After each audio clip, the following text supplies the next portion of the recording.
Good evening and welcome to the Tuesday, September 7th Rules Committee.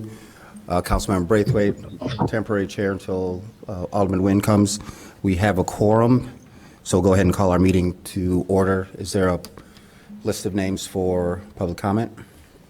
Yes. First up, we have Ray Friedman, who is in person. Okay. Ray? I'm sorry, did we do roll call? I just didn't hear it. No, we're in person. Ray, you're up, followed by? Followed by Mary Rosinski on video. And ma'am, I'm sorry, I didn't get your name, just so you have it? Oh, perfect.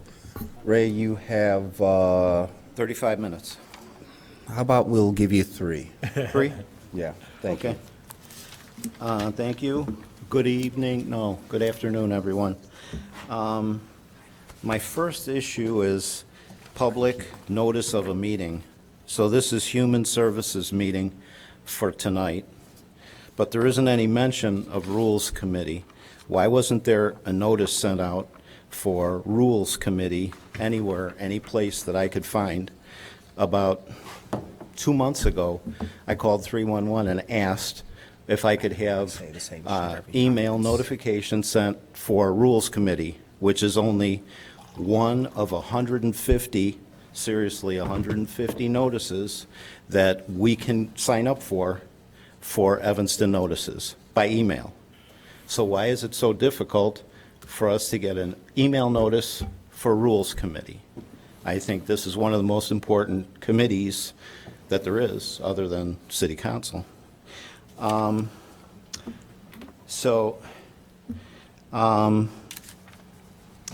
I have a public comment that I wrote about a month ago, August 15th. Good evening. It sounds like we have an issue with our definition of terms. What does it mean to have transparency and accountability? Obviously, there's a huge problem with the process which you are making decisions for all Evanston residents. Please tell us what your plan is to have residents involved in the decisions and the process by which all decisions are made, which is, I assume they start here at Rules Committee, for all 78,000 residents. When you call for a special council meeting 3 days after a regular council meeting, and then you held that up for almost 2 hours, presumably to have the discussion on the fate of city manager, then come back 3 days later to have some kind of discussion and transparency for dismissal of city manager, but instead, we heard your vote with no discussion, even though it was requested. You then voted to discharge the city manager and then asked for public comment. Isn't that putting the cart before the horse? When will we finish, sorry, different topic. When will we finish the I'm going to need you to wrap it up. Yes, sir. And how many of our residents qualify for reparations? This is called an exercise in futility, not transparency. When can we expect to have the residents be part of the process and decision-making?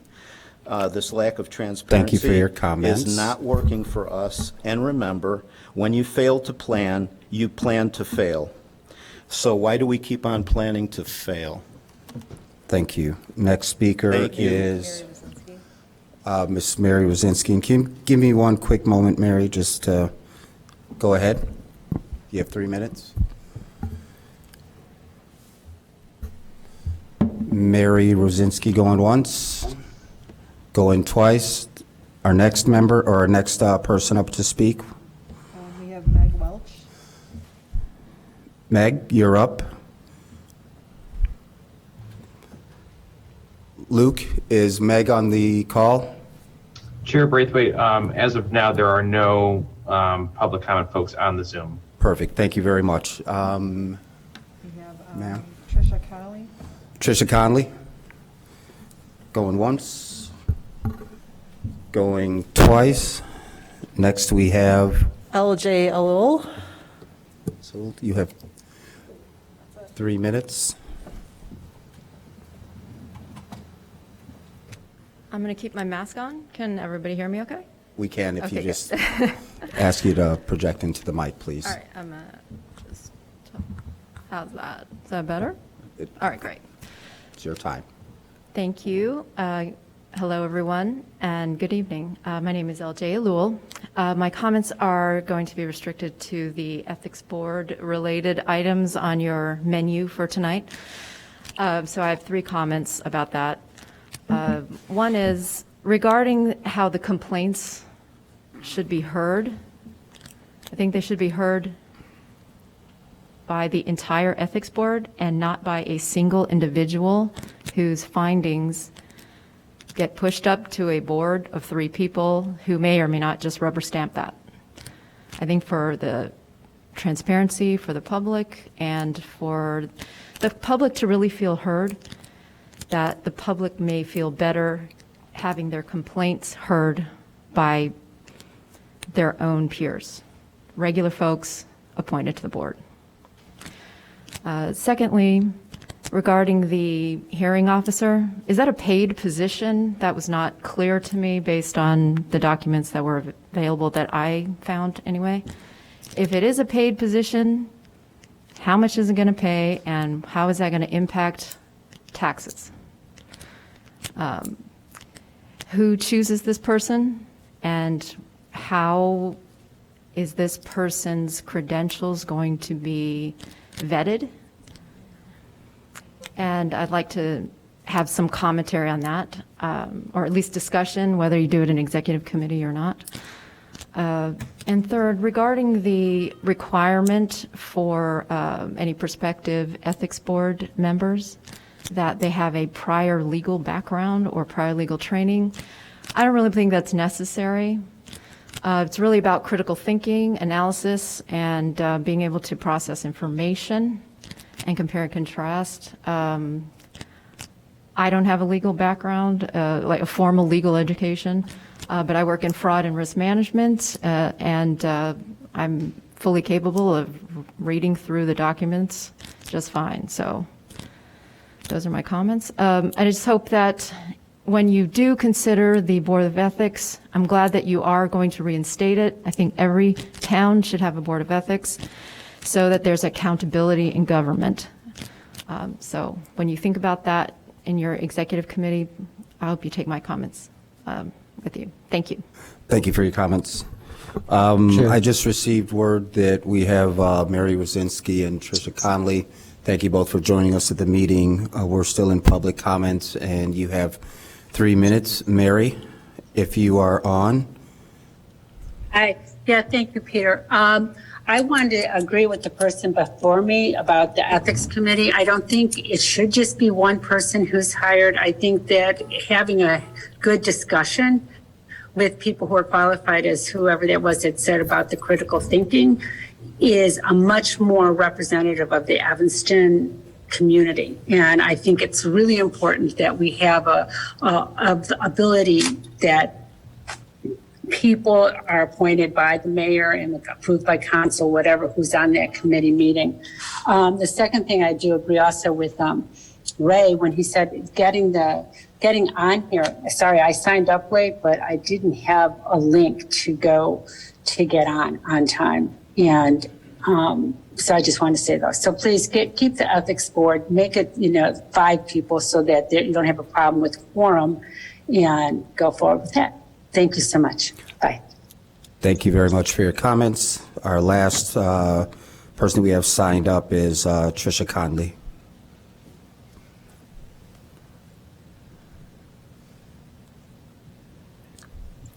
You have 3 minutes. Good evening. Good evening. Thank you. All right, I am here to speak about the Board of Ethics R6.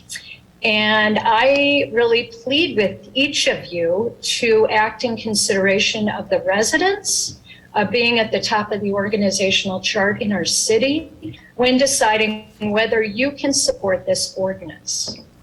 Here are some issues that have probably been brought up. I was waiting also for the Zoom link, so I didn't listen to the previous speakers, but here's a few things that stand out for me as a resident. One of them is having someone from city staff who is appointing a city administrative hearing officer. A big question I have is, well, is this person going to be appointed by Erica Storley, Kelly Gangursky, or Nick Cummings? They are not elected officials and not beholden to anyone. How are we supposed to have independence in what this administrator decides to bring forth to the Board of Ethics? I really call to Mayor Biss about taking the reins and figuring out how we get someone not connected to staff to handle this. You know, otherwise it really becomes very questionable what the motivation is for doing this.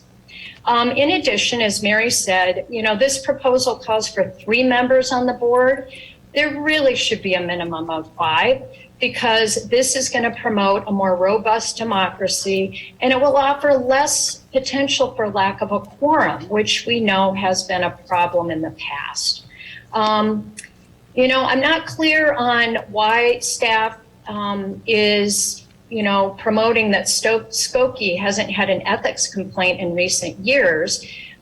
You know, perhaps that's great. I wonder, you know, if there's a lack of issues or if it's really about a lack of process, such as an appointed person from the inside that's dismissing complaints. I have to wonder that. So power to Skokie if residents feel their government is working in their best interest. So good for them. I would encourage you all to look at Wilnette's policy instead. And in fact, I would encourage you to put this on hold. Like, let's get the Board of Ethics up and going, but send this to a subcommittee to do right by your residents. Thank you. Thank you for your comments. And our last speaker this evening will be Meg Welsh. You have 3 minutes.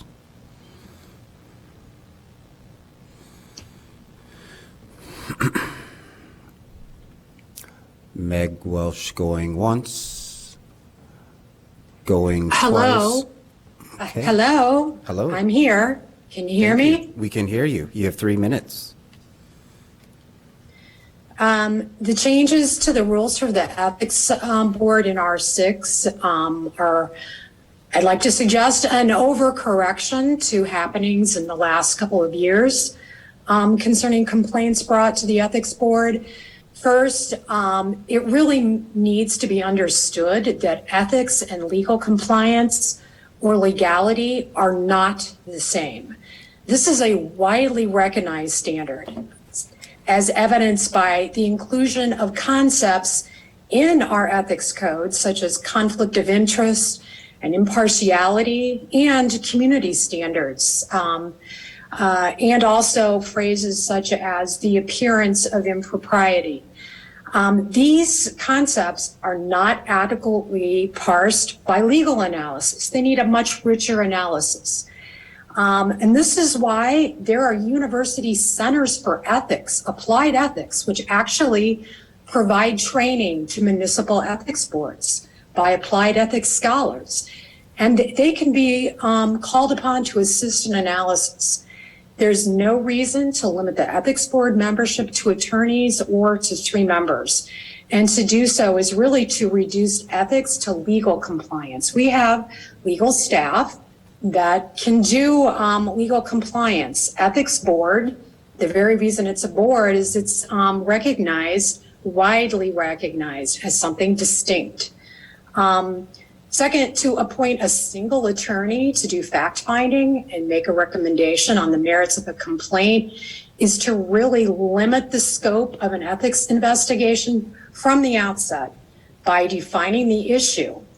What facts are pertinent, you know, that is, if you think about it, really frames what the investigation is going to be about. So one person getting to decide that is not a good checks and balances. It's also, when it's an attorney, you're again defining the issue in purely legal terms. While legal input is of course essential, no single person or attorney should be able to define the scope of the investigation or You have 30 seconds to wrap up. Arguably, there were some ethics complaints brought before the board in the last 2 years that were not within the scope of an ethics committee to address. I agree. I can think of one that I agree with the spirit of, but cringe as an ethics complaint, not appropriate. But this can be solved by training of ethics boards members about what are appropriate cases to accept. Santa Clara University, many universities provide this kind of training. So I urge you to rethink R6. And I also to compare, say, this is what Wilmette and Skokie are doing. Evanston should be cutting edge on ethics, and this is what the residents expect. Thank you. Thank you. That concludes our public comment, and Alderman Braithwaite. Oh, just thank you to all the people that signed up and were present for public comments. Do you want to take us to executive session? 1 second. Mayor Biss? Yes, I was prepared to make a motion. Would that be in order? Yes, thank you. Thank you, Madam Chair. Pursuant to 5 ILCS 120/2A, I move that the Rules Committee convene into executive session to discuss agenda items regarding meeting minutes. This agenda item is a permitted subject to be considered in executive session. It is an enumerated exception under the Open Meetings Act. These exceptions are 5 ILCS 120/2C and are set forth as follows. Exception number 21, discussion of minutes lawfully closed under the Open Meetings Act for the purposes of review and semi-annual review.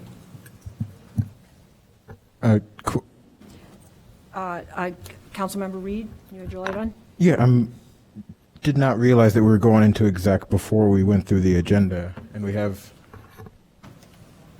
Yeah, I see it here on the agenda, but I didn't realize that's what we were doing.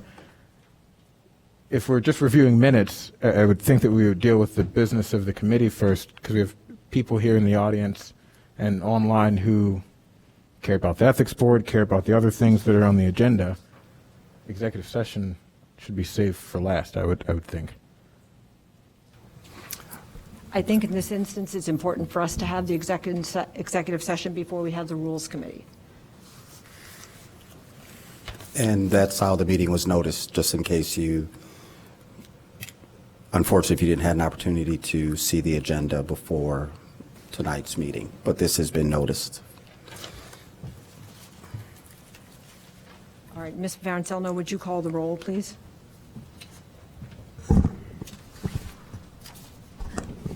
Councilmember Kelly? Aye. Councilmember Braithwaite? Yep.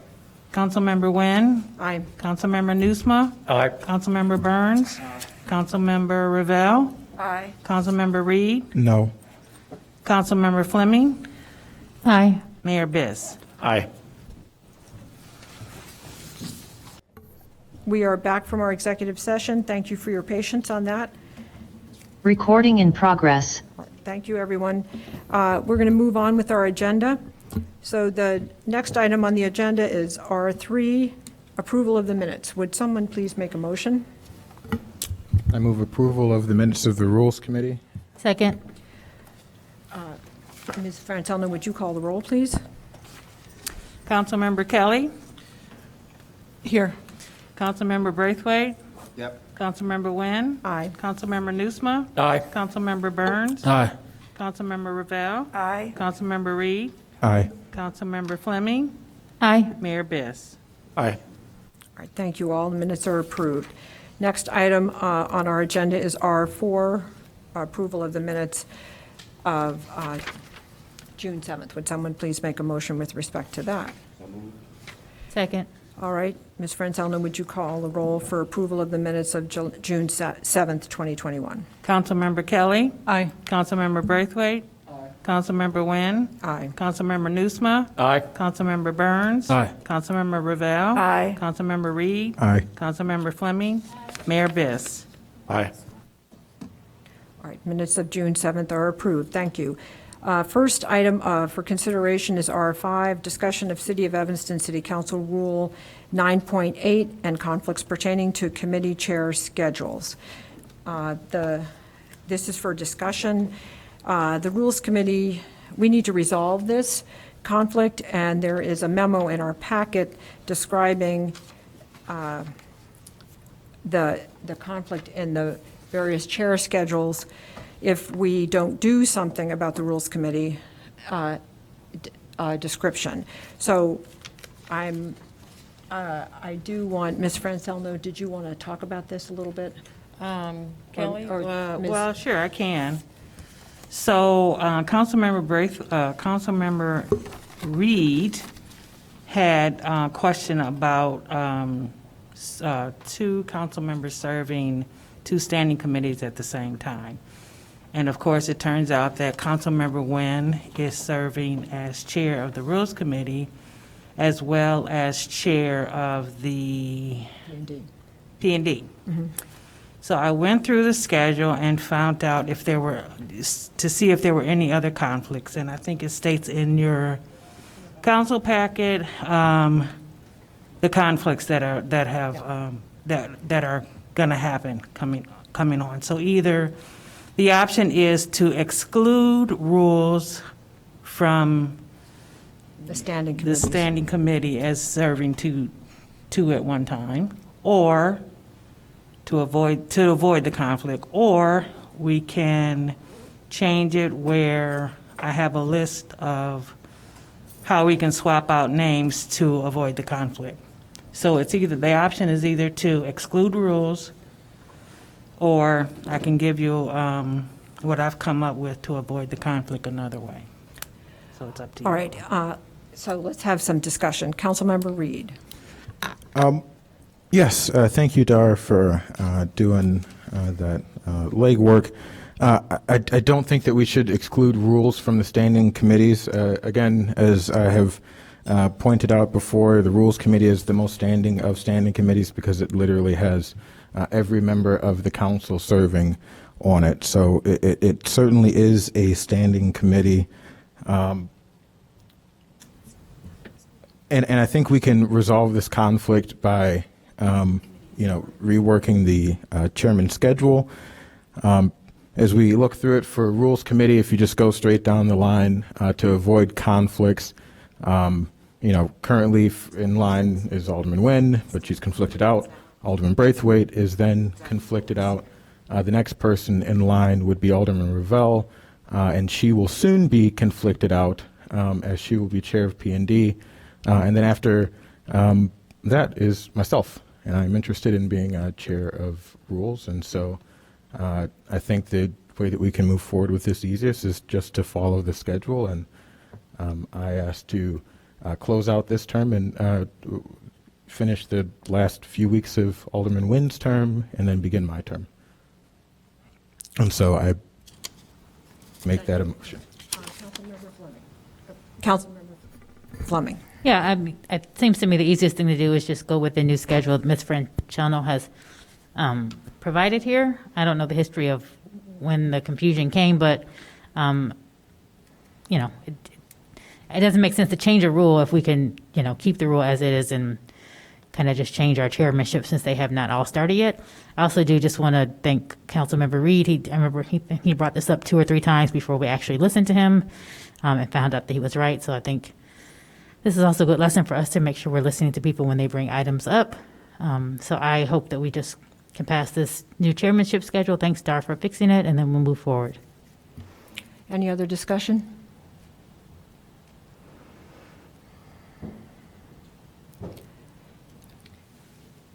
Oh, I'm sorry, your light, Councilmember Braithwaite, did you have your light on? And Dar, thank you so much for putting in the work, and I'm okay with making the exception to Rules Committee. I can't predict what the composition of our future councils will look like, but to avoid that moving forward, it just seems like a very simple fix that doesn't disrupt any of the other schedule. So I'm fine the way it is. Councilmember Revelle. So I guess I'm a little confused about what, maybe I need Councilmember Reed to explain again what the sequence then for rules. Well, the sequence is as what you're looking at. That can I? Sure.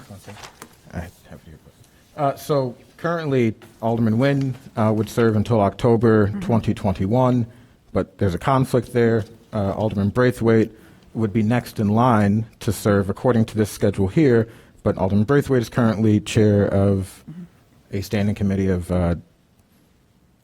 Administration and Public Works, and then you would be next in line, but then you'll be chair of P&D fairly soon, and then naturally I would be the next person in So line. you're recommending moving. Just following, yeah. Moving your name up and then pushing everything. Yeah. Okay, yeah. Or. does that- Moving my name up, serving out what would be my, 2 or 3 months here, 3 months, the remainder of Alderman Wynn's couple of weeks, and then continue down the line. I'm still confused. So you would replace Alderman Wynn for the rest of her current term, and then you would be back here, except you and I are.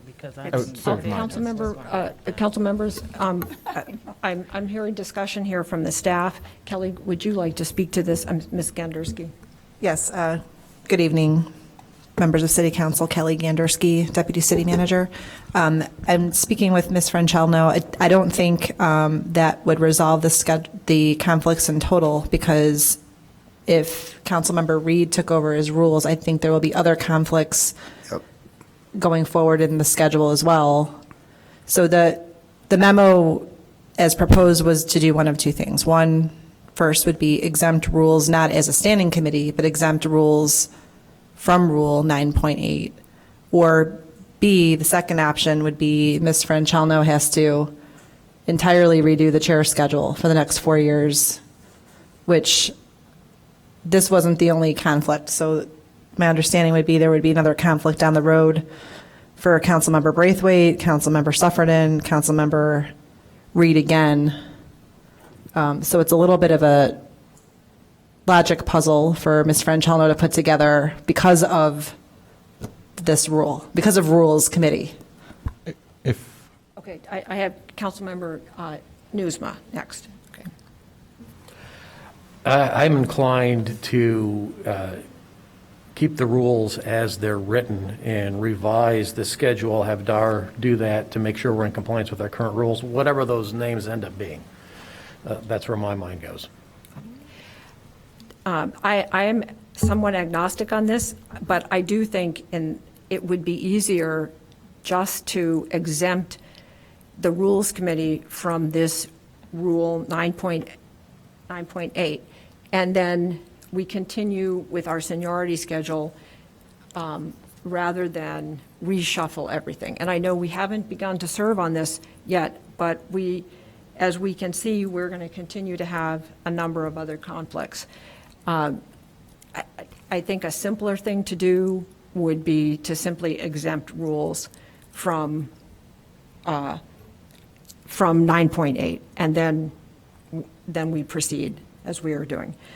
Councilmember Reed, and then Councilmember Newsma. Okay.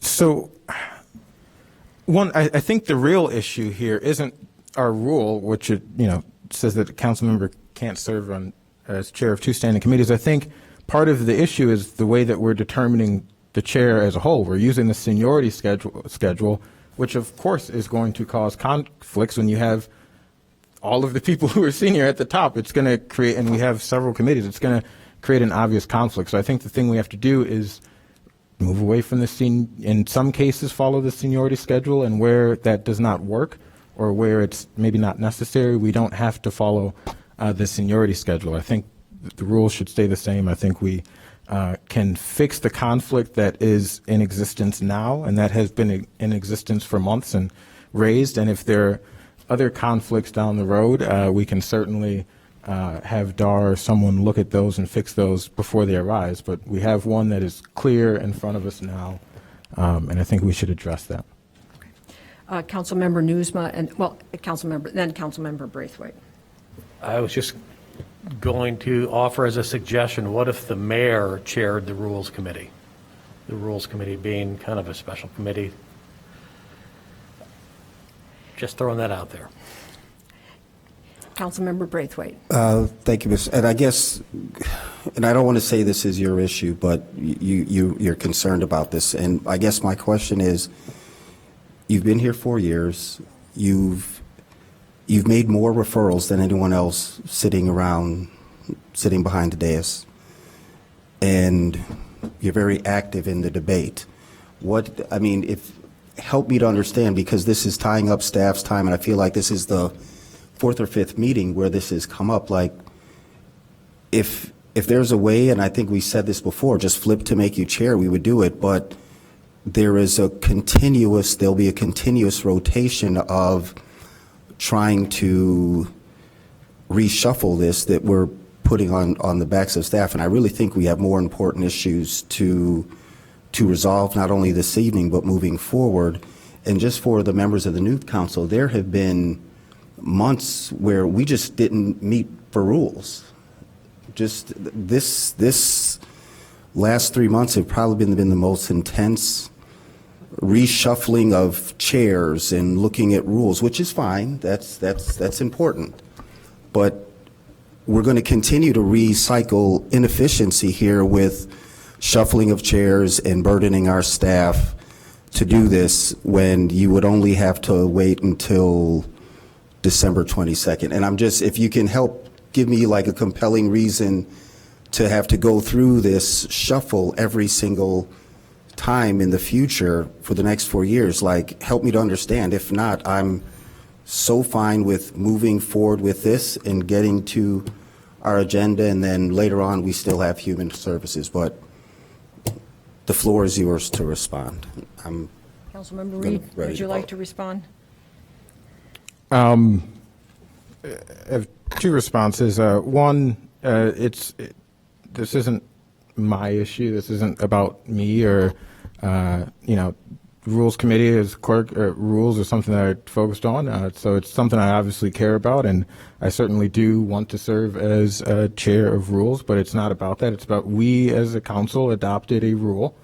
You voted for it. Everyone up here voted for it unanimously, that a council member can't serve as chair of two committees. We, at some point, a council down the road thought that was a wise rule to have, and we've kept that rule. And just like if a resident in our city doesn't follow a rule, they get a ticket, and they can't just say, so we should follow the rules that we set. And so that's what this is about. And I'm really glad that you said that if there was a mechanism to make me chair of rules, that you'd be glad to do it, because I will now make a motion that we revise the schedule, and that in order to resolve this apparent conflict now, which is violating the rules, that we just follow the schedule straight down, and the next person in line would be myself to serve as Rules Committee Chair. And so I make that motion. Councilmember Braithwaite, you have your light on. Is there a second? Oh, I'm sorry. Is there a second? Second. Could you restate the motion? The motion is to fix the apparent conflict in the rules chairmanship, and to go straight down the line. The next person in line that does not have a conflict would be myself. And so the motion is that I would serve as chair of Rules Committee for the remainder of this term, and then start my term. Yes. Okay. Councilmember Braithwaite, and then Councilmember Mayor Biss, and then Councilmember Newsma? No, okay, just Mayor Biss then. Okay. Go ahead, Peter. Okay. Mayor Biss? I just want to understand the motion, Councilmember. It seems to me that the person currently listed as following the current term is Councilmember Braithwaite. So are you suggesting, is the motion for you to, I think I heard you say two different things. One was the motion is for you to complete the current term, and one is for you to complete the current term and then occupy the subsequent term as well. If the latter is the motion, then that requires all kinds of other juggling, because that's Councilmember Braithwaite's chairmanship being bumped for something else. There is a very simple fix to this, everyone. We just exempt the Rules Committee from Rule 9.8, and then we move through the schedule as we've done. Yes, that would then correct the rule, and we would be in compliance. I agree, we should be in compliance with our rules. Remarkably, we have gone term after term on this council out of compliance with that, and we did not notice it before. I do think that we are going to continue to have to reshuffle when all we would have to do is say that the Rules Committee is exempt from Rule 9.8, and then we all move forward with our agenda. Councilmember Burns. I think what also was proposed is that there may be a better way to do this than to appoint chairs through seniority. That was stated. It wasn't acknowledged by anybody, but it was stated and it makes sense. There are other ways of doing things that we should consider.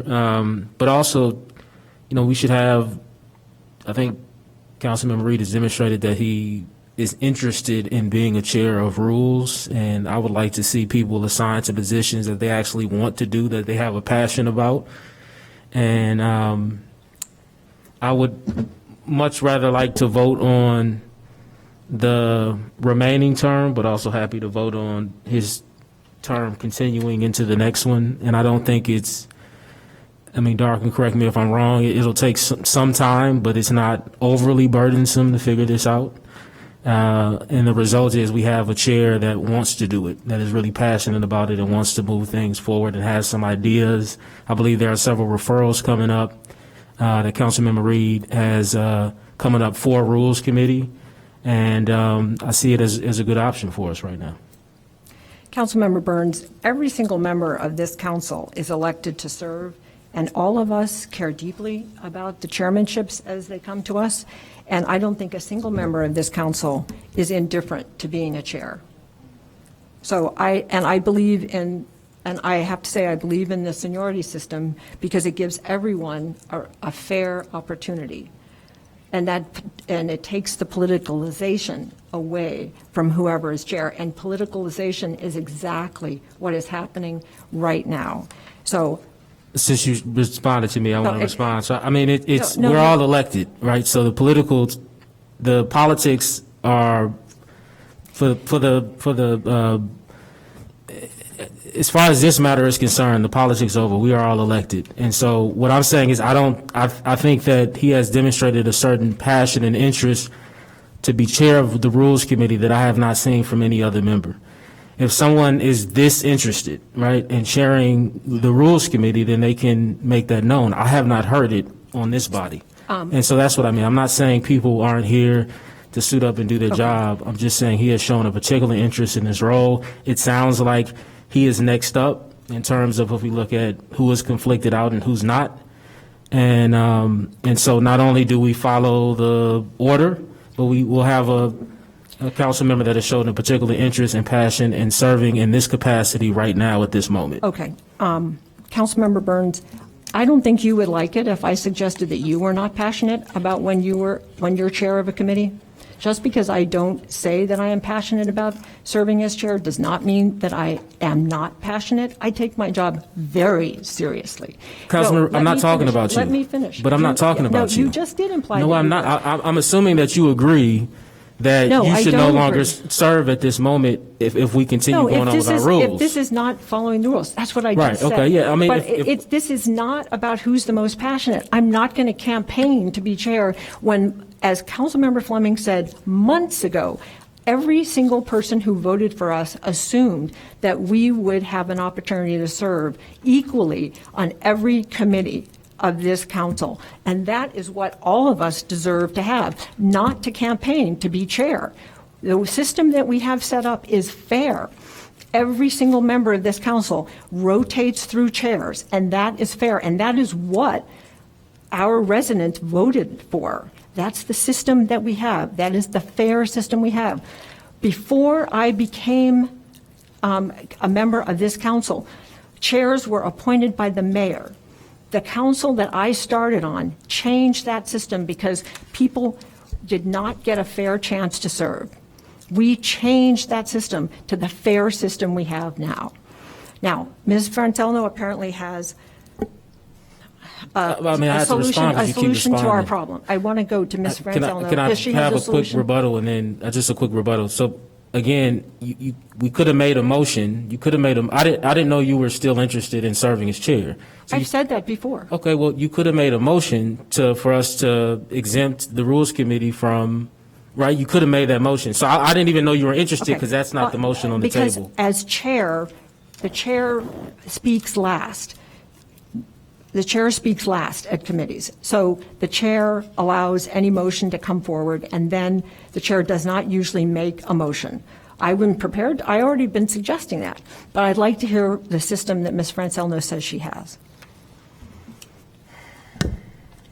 Okay, the other option to alleviate any more conflicts through 2025 would be to continue to have Wynn as chair through October if there's going to be October Rules Committee meeting.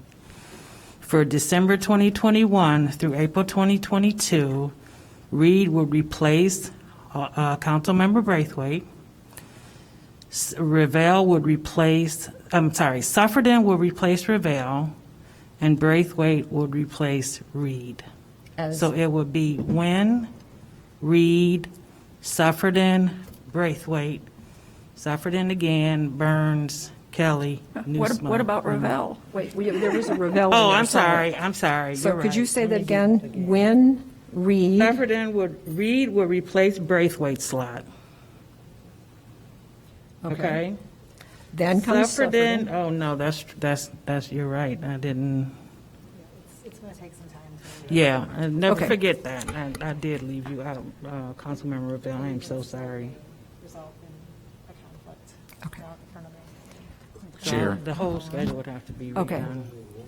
Yes, Mr. Cummings? So I know there's a motion pending on the floor. I just wanted to remind the committee that the item was noticed for discussion and that the Rules Committee voted to use seniority previously. So that being said, I don't know if it's appropriate for us to adjust the calendar right now because it was an item that was noticed for discussion. But I also wanted to point out that Councilmember, if it is based on seniority, Councilmember Suffredin should precede Reed, is my understanding in terms of seniority is concerned. So that might change some of the conflict, but I'm not 100% sure. But my point for being recognized by the chair is that it was noted for discussion and the Rules Committee voted previously to use seniority. Okay, yes, Ms. Gandersky. I just wanted to state whatever the council decides is fine. If it's going to require a shuffle in schedule, I just want my staff to have adequate time to make sure it's done right so that we're not just doing this ad hoc. I appreciate Ms. Francelno's diligent efforts to keep up with the schedule, and she's done a great job. I just want to make sure she's got the time to dedicate to look this over and make sure it's done right so that we're not just doing this on the fly. I think it needs to be done right because it's been brought up a few times already. All right, Councilmember Fleming, and then Councilmember Newsma. Thank you. And that was actually my point, Ms. Gandersky. My memory serves me that when this was brought up the first time, we did nothing. The second time, I thought we asked for an adjusted schedule to be brought back here to look at. I'm happy to review the minutes because I'm almost positive that's what happened. Now, maybe that information did not get to Ms. Francelno, but I'm pretty sure we asked for the schedule because the reason we didn't talk about it at that time was because we did not have an adjusted schedule. So we asked for the schedule to be adjusted and brought back so that tonight we can see what the options were. So I'm not sure where the miscommunication was, but that was one of the questions I was going to ask this evening because I did not see adjusted schedule. And I'm not positive of a lot of things, but I'm pretty sure that we asked for that to be done so that tonight we could look at it. But nonetheless, since this is a discussion item, I don't know if we can entertain them. We should vote for the motion if it's there. But we do have another committee meeting and many important police matters to talk about tonight. Yes. I believe, Councilmember Fleming, that this item was on the agenda previously, but we did not get to it because of the length of the last Rules Committee meeting that we had. Now I have Councilmember Newsma and Councilmember Braithwaite. And then I think we should bring this to a conclusion. I'm sorry, I've had my light on quite a number of times for quite a while. Okay. I think I was after Councilmember Flynn. I will put you on the list here, Councilmember Reed. Okay. Thank you, Chair Wynn. Not to confuse things even further, but I'd also just like to note for the record that we have a new committee, the Finance and Budget Committee, which, as we've structured it, is not a standing committee. and therefore will not be subject to any kind of rules or restrictions on who can chair that. Just like to get that out there, and I know we're going to be talking about that later this evening. Okay. As regards to the resolution of this particular issue here, let's just get it done one way or the other. We're all going to have a chance to chair. I'm ready to vote. Maybe not on the motion. I don't want to, if the choices in front of us, I think, are to change the rules or to redo the schedule, whatever that might end up being. And I'm not prepared to vote in favor of Councilmember Reed's motion because I don't know what that schedule might be. And if we adopt the resolution as stated, there might be other unintended consequences, other dominoes down the line that would have to be readjusted. So I don't think we should be voting on an actual schedule tonight, just on how to resolve this problem. Well, thanks. But if we resolve it by having to readjust it, then that's a natural, that will flow out of that. Whatever flows out of that, flows out of that. Okay, so, all right, I understand that. Councilmember Reed. Yes. Again, I think we're all making this far more complicated than it has to be. I think we can solve the conflict that is in front of us now. We know that a rule is being violated. We can stop violating that rule now, and we can have a schedule. If we need a schedule brought back at some point, we can do that. But we can fix the conflict that exists now.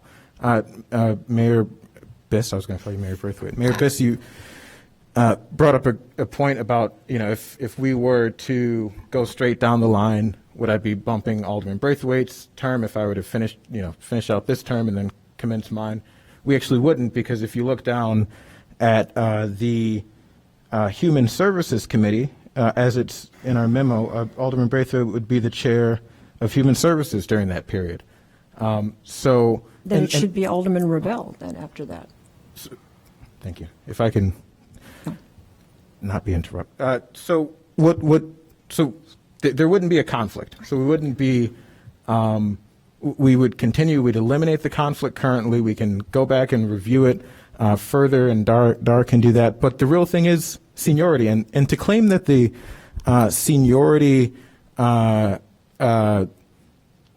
system that we use now is fair, I don't know by whose standards, but I can point to someone who I view as a personal hero of mine, Alderman Edwin Jourdain, who, when he was elected in 1931, one of the first things that the first black alderman and the first woman alderman in our city did was fight against the practice of seniority. Alderman Jourdain gave a very impassioned statement from this dais at some other building at the time, and said that we need to end that practice because it entrenches the status quo and it negates the effects of elections. I mean, of course this is political. We are elected officials. We hold political office. And there are consequences to elections. And new people were elected here, and I think what is fair is that we all get a chance to serve at an appropriate time, and it doesn't have to be determined by seniority. So I would hope that we can, not be political in this moment and move forward with fixing the issue that we know is at hand and that has been raised. I've raised this since I think the first or second meeting that we've had. It's been the entire summer. And we've continuously had meetings where we acted as if we weren't violating the rules. And to now say that, we're not prepared or there wasn't, it's been months. So let's fix this tonight. Councilmember Kelly? Yes, I want to echo, there are inherent issues with using seniority, and I think the rule is an attempt to address that. So I would ask that we not change the rules now or modify it in order to, the inherent issues with seniority is the inadvertent, completely inadvertent, unwilling, but not meaning to monopolize the politics of a city government. So I think that's why we have that rule. So I'd ask that we follow our rule. Thank you. I'm sorry, but the rule regarding the number of committees that someone can serve on, since we do have this, the seniority in place, which again has those issues, I believe our rule is there to address the issues that come with setting in place seniority as a system. All right, so I am completely agnostic on this. I would just like us to resolve this. I don't want to be in violation. I do care very deeply about serving as chair. I do think there is an advantage, especially with the new city council, of having seniority. Seniority in the sense that we have it on this council is different than perhaps it was with Alderman Jourdain. Seniority used to rule the Senate, where you never had anyone rotate off the chairmanship. That's not what we do. We assign the initial roll call by seniority, and then we do rotate. So we are not a true pure seniority system. That's just how we start the list. And I would not support a system of seniority, and I did not support a system where the mayor appointed permanent chairs to every committee. And that was the system that existed before 1997. So we changed that system. I am happy to adhere to the rule and stop being chair of the Rules Committee tonight and have it roll over just as Dar has told us that it will. But I do not believe we should move off the system that we have. So whoever it rolls to next, that's fine, let it roll. Councilmember Kelly, did you turn your light back on? I did. I just want to say, I agree. I think there's obvious value in seniority. So I'm just saying the system, but I'm saying we have a checks and balances though in place, I think with the rule to ensure that it's appropriately used. And so I agree. I think there's absolute value in seniority. Thank you. So there is a motion on the floor to make Councilmember Reed. If I can clarify the motion. The motion is to do what you actually just stated, which was to follow the roll. And if we followed Dar's original proposal as it was set, and we went straight down the line from yourself, Alderman Braithwaite, Alderman Revelle, the next person in line who is not conflicted at this moment would be myself.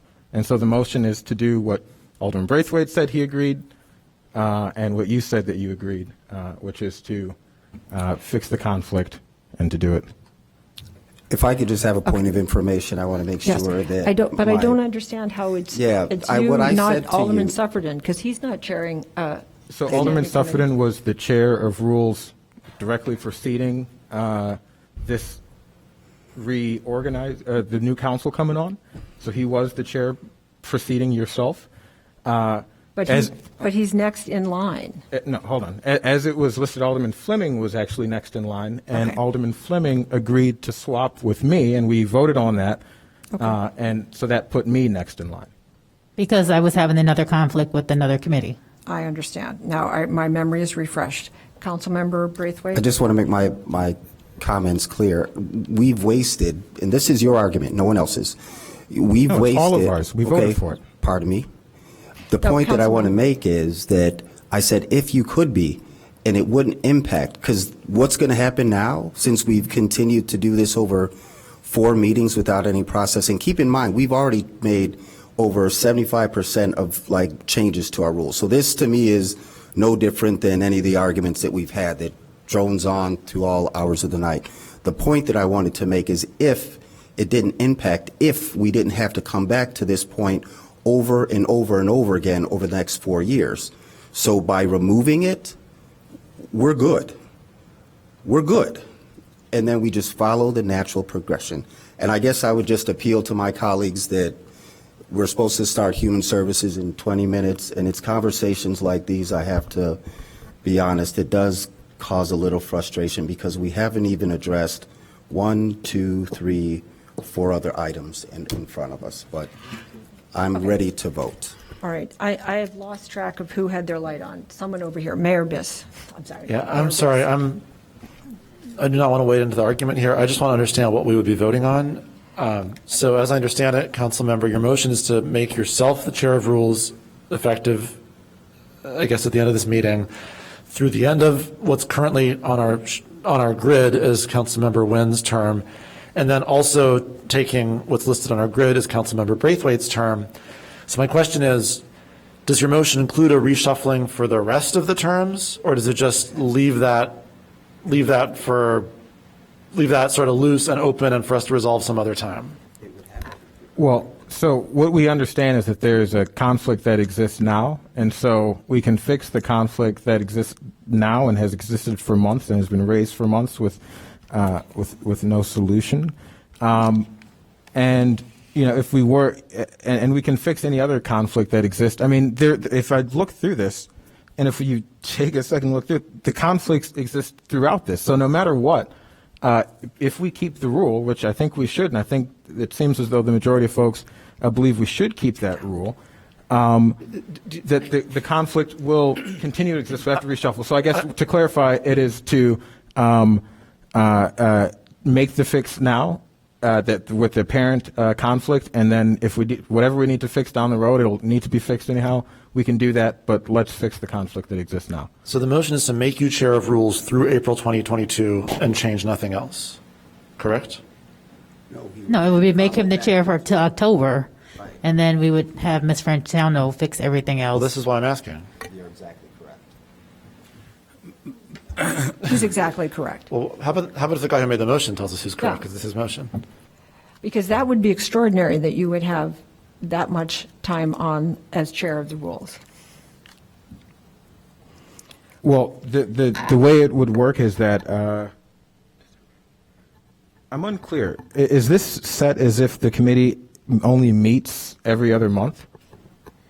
Is that the assumption? Well, we meet as, this is what they were saying earlier, so we can meet monthly. We usually don't meet monthly. Right. We usually meet as things come up and we need to meet. Right. And sometimes we don't meet for several months, but we did decide. Meet as needed. Yes, we meet as needed, but then we decided we would meet every 2 months. So the motion would be that. Are you changing the motion now? We've already motioned and seconded, so we have to vote on that, don't we, before we do changes, or no? Or he can withdraw the motion. Or you withdraw the motion? I could withdraw. The motion was to serve the remainder of this term, which would be potentially 1 meeting or 0 meetings, and then, yes, serve what would be the natural rotation of, The next term, Yes. which goes from. From December through April. Yeah, but that messes that we still haven't fixed the problem. No. So if we're going to fix the problem of tonight, that you serve until, this is my opinion, you serve until October, and then Dar fixes the whole thing. I But think it hasn't that's, been fixed the first time, Peter. So yes, it fixes the whole thing so that there's no conflicts later. And then at our next meeting, we vote for the whole new schedule. I think that's the best idea at this point. That fixes the It's not- conflict for I tonight. think that's the idea we're going to land on. It's not what I consider best, but that is, I think, the idea that. Well, we can't piecemeal it again. We'll be here. No, let's. We'll be here forever. Councilmember Reed, would you withdraw your motion and allow Councilmember Fleming to make her motion so that we can fix the problem? I'm happy to amend my motion. Okay. Yeah. And so If you would like to amend your motion in line with what Councilmember Fleming just said, and then we will have the problem fixed. so moved. I think it has to be stated, doesn't it? So Council. I was going to say the motion needs to be stated. I was going to ask for clarification of whether he was actually withdrawing it because I didn't hear him mention it about withdrawing it. But this item, again, was for discussion. If the committee wants to give direction for the schedule to be amended so that all of the conflicts are resolved, which I don't know that they can be because there are different members of city council on different committees. And some of you are on every committee, and some of you are on 1 or 2 committees. So there are going to be conflicts likely to come up regardless. But that should be, if that's the direction of the committee, because this item was for discussion, then let that be the direction of the committee so it can be done. But if Councilmember Reed's motion is still on, he wants to amend it, that's fine. Again, this item was for discussion, and that the Rules Committee has already voted to use seniority as its guide, and that a motion for reconsideration of that would be completely out of order. It's So I think if we could direct staff to do as Councilmember Fleming just suggested, which I believe, Councilmember Reed, you agree with? Can we do that? Can we just do that right now? If I can That would be point- done that could be fine if its motion is not still valid. I think his motion is still on the floor. That's what I'm trying to get So clarification. Councilmember Reed, would you, if you would withdraw your motion, then we could direct staff to do what you and Councilmember Fleming are suggesting. Just point of information, who determines committee agendas? What do you mean? Who determines whether an item is for action, for discussion? Who has that power for our committees? City Council rules state that the standing chair works with staff to set the agenda for committee meetings. So the chair decided to put this for discussion when it's very clear that this has been an issue the entire summer that has been raised, and it's convenient that this is for discussion and not for action. So then we have another meeting where we're not in compliance with the rules, and we're not solving this issue. And so I think that this is something that needs to be addressed this evening. I don't think it would be a violation for us to make that adjustment to our committee schedule. It certainly isn't a reconsideration of seniority. It's just changing the committee chair schedule. Councilmember Reed, this item, I'm sorry, what did you say, Councilmember Burns? I have my light on. Oh, I didn't see it. I apologize. Okay. Oh, I apologize. Go right ahead. No, I just wanted to say that this is really not controversial. It's only somewhat controversial if there's an appetite to exempt the Rules Committee from the whatever the number of the rule is. And so, but other than that, it's not really controversial. Like, I don't think even Councilmember Sufferton, nor even Alderman Braithwaite really are interested that deeply in being chair of the Rules Committee right now. And so I don't see why we can't vote on this, put Councilmember Reed in place, and then go back in between this meeting and the next one and do the necessary reshuffling. Like, we're making it more controversial than it is, unless we want to amend the rules to allow or exempt the Rules Committee from the rule, and then have Councilmember Wing continue to operate as chair. And if there's an appetite for it, which I don't think there's votes to amend to exempt Rules Committee, then it's not controversial. Like, let's just put somebody in place who is next in line, and then we can figure out the rest in between this meeting and the next one. Well, now, if we can do that, I know this is for discussion. I would like for it also to be for action. Again, we have been operating outside of our rules now for way longer than what is required. Well, can I just address that? By my count, we have had, as a Rules Committee, almost 15 hours of discussion. It might be more than that. Actually, it might be 18. Part of the reason why we haven't gotten to this is because we have had so much discussion, valuable, on so many other rules. And at some point, we are no longer effective as a committee. I am not interested in breaking the rules of the City Council. I do want to bring up one other point. By exempting the Rules Committee from this rule, it allows every single member of this council to have an equal opportunity to serve as chair of rules. What I think might happen, and I don't know this for sure, is that if we continue with this as rules, that there may be a conflict somewhere down the road where someone will not have the opportunity to get 2 terms as chair of every standing committee they serve on and 2 terms as chair of the Rules Committee. That's the fair system that we have in place. So I am concerned that we will end up having a conflict that results in someone not actually having their fair share of 2 terms as chair of each standing committee they serve on and 2 terms as chair of the rules. Point of order. There Point is of a motion on information. the floor, and I think we need to vote on it. Just point of information, just to ensure that the record is correct. members don't serve as chair of rules two times. Every member serves as chair of rules once. Okay, I'm corrected then. And Right. again, the proposal that I put forward doesn't change that. Okay, there's a motion on the floor. It's to make Councilmember Reed chair and then come back after that. Is that correct? To readjust?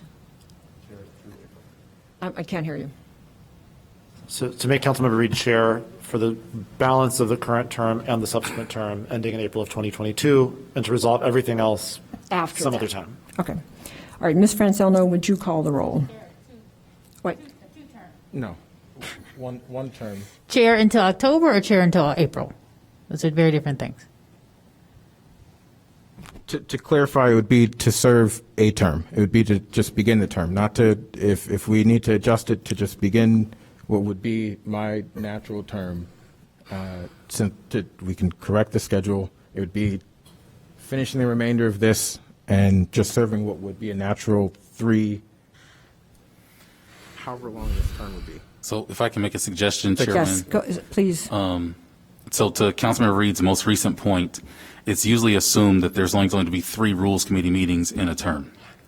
In this particular term, we've already, I believe this is our 4th, if not our 5th Rules Committee. I think it's our So if the chair schedule for the Rules Committee was amended to just be the number of meetings as opposed to the months, it might resolve some of the conflicts in terms of the rotation.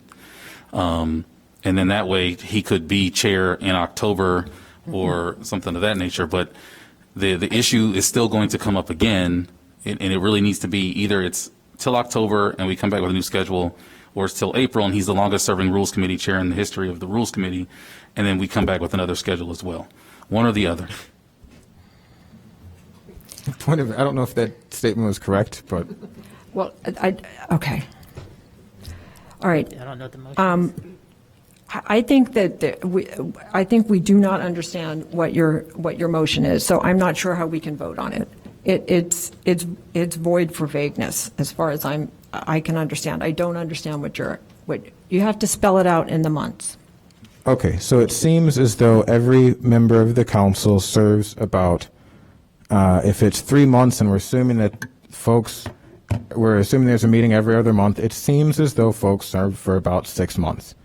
I am asking to commence a 6-month term now, which would be a natural term. In October. Starting at whatever the next meeting, whether it's October or if it's in 2 days or Okay. whatever it is, starting at the next meeting, yes. Okay.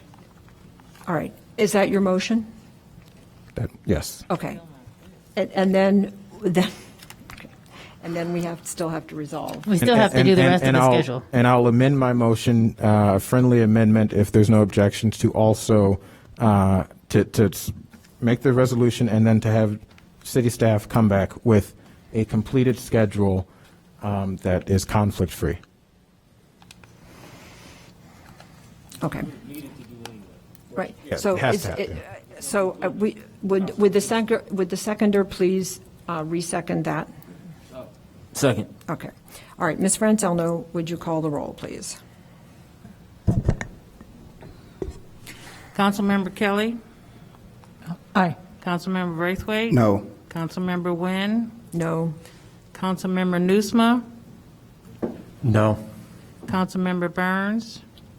Aye. Councilmember Ravel? Aye. Councilmember Reed? Aye. Councilmember Fleming? Aye. Mayor Biss? No. Okay. So we have 4 noes, 1, 2, 3, And 5 yeses. 4, yeah. Okay. By a vote of 5-4, the motion carries. All right. So moving on. That completes that item. Okay, so our next item is R6. I'll just read this in. This is staff recommends City Council adoption of ordinance 20-021, amending Title I, Chapter 10 of the Evanston City Code, City of Evanston Code of Ethics and Board of Ethics. This is for action. I will move approval. Second. Okay. Discussion. Nick, did you want to describe the changes that you're proposing? Sure. Good evening, members of the Rules Committee, Chair Nguyen, Deputy City Manager Gandersky, Nicholas Cummings, Corporation Counsel. At the last Rules Committee meeting, we had Steve Berlin, who's the Executive Director of the City of Chicago Board of Ethics, come and provide his thoughts on the best practices for boards of ethics, understanding that the City of Chicago is not the best model for the City of Evanston because they have a fully staffed Board of Ethics with 4 attorneys, executive assistants, et cetera. All that aside, we did take some of what he suggested and incorporated it into the new version of the code that's before you tonight. I recall that, and I'm upset I left my notes, but some of the public commenters discussed some concerns with respect to hearing officers hearing the evidence first. That's exactly what Mr. Berlin described happens in the City of Chicago. All that evidence goes before an administrative hearing officer who's an attorney who can then make the determination in terms of the rules of evidence, et cetera, and then bring a written recommendation to the resident-appointed Board of Ethics.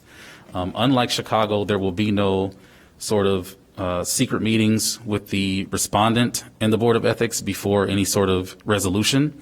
We are suggesting that the Board of Ethics then take the findings of fact and the recommendation and either agree with it or not. If they feel that there should be more evidence heard, they can send it back. If they feel that there should be a fine, they can levy that fine. But the ultimate arbiter of the decision would be the Board of Ethics. The hearing officer would merely parse through the evidence that goes that's been brought before it. The other thing that's sort of like Chicago, but is sort of also unique, we're not large enough really to have an inspector general. In Chicago, these cases are brought by the inspector general, investigated by the inspector general. We are recommending that it be brought by a special counsel who is hired outside, independent of the law department. That special counsel would be appointed by the mayor and approved by city council.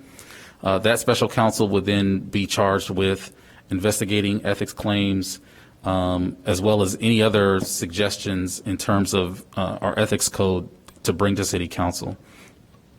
That they would be paid according to the resolution that city council has put forth that we have hired outside counsel for in the current term, as well as the hearing officers would be independent contractors hired by the city. One of the other questions that came up is how those administrative hearing officers are chosen. We just completed a request for qualification, which, like any other bid of the city for city services or contracts, the administrative hearing officers had to put together the comprehensive 40-plus page packet and be interviewed by various stakeholders in the city in order for them to be and scored objectively in order for them to be chosen to be administrative hearing officers. I believe that will be before you on before the city council on the 13th. Okay, maybe not the 13th, but it will be coming before you very soon, based upon the recommendations of staff after that scoring system is in place. I'm standing at the podium so I can answer any questions that the committee might have, but those are the highlights of the things that we have changed in the code to try and be in more compliance with what the committee asked for and what Mr. Berlin brought to us on July 7th. Thank you, Mr. Cummings. I have Councilmember Kelly and then Councilmember Reed. Thank you. Just a question. So you said the hearing officer would be appointed by the mayor? The hearing officers are chosen through the selection of, under city code, it's chapter 117, where we where we have to select for city services, whether it be contracts for construction, contracts for other services. That's how the hearing officers are chosen. So ultimately, the city council will vote to accept whether those hearing officers based on the scores that they received from their packets that they submitted in their interview process. But it would be staff that would do the hiring per se, right? We would just be approving it. Staff does the vetting. City council would do the approval. But you're saying the staff does the scoring and Yes. the analysis of the packets. Yes. So the vetting, the scoring analysis, the interviews, the review of resumes, et cetera. And I believe that all of that will be attached to the city council packet anyway, for you guys to see as well, but staff would be the people to spend the time to do that, yes. Point of information, Just a moment. it's a point of information. Councilmember Kelly, are you done? Yeah, so I do think I think that this position, the hearing office, to maintain, I'm not even sure that I necessarily think that we want to have a single person as the gatekeeper, so to speak, with regard to hearing of jurisdiction, doing the jurisdictional hearings and passing these. I understand your point that the ethics board can then decide to take it or leave it, but I can imagine where that will go, that generally it'll just become a pattern. So, I'm willing to, open to entertaining that concept, but I think it should be the ethics board themselves that vet and choose and decide on this. I think that the most important thing is, of all the bodies, this is the one, this is our checks and balances on our government. It has to be independent to the max. I mean, we have to really seek that. So I don't think, perhaps this is the way to go, but I think if we can move it to the Board of Ethics to vet and interview, and if that's the direction that the council would choose to go. So with respect to independence, because it did come up during public comment, the person in charge with determining jurisdiction would be the special counsel that's appointed by the mayor and approved by city council. As far as other independence is concerned, the members of the Board of Ethics are going to be chosen by the mayor and confirmed by city council, but they are presumably all voters of each of you. There was already a case where we had in a recent ethics hearing in September of 2020 where there were allegations of improper contact by members of city council and members of Board of Ethics, because Evanston is 78,000 people, but people know almost everyone. So insofar as independence is concerned, there's always going to be within a 6 degrees of separation between a member of Board of Ethics and each one of you are the ones that are held accountable by those members of the Board of Ethics. So I'm not advocating for any other position. I just want to point out that as far as independence is concerned, the hearing officers aren't necessarily residents of the city of Evanston, and the special counsel isn't necessarily a resident of the city of Evanston. They can be, but they don't necessarily have to be, whereas the members of the Board of Ethics have to be residents of the city of Evanston, and most likely either voted for or hopefully, in order to keep clear of conflicts, didn't contribute to any of your campaigns. So it's a small city, and so there's always going to be that, sort of short connection.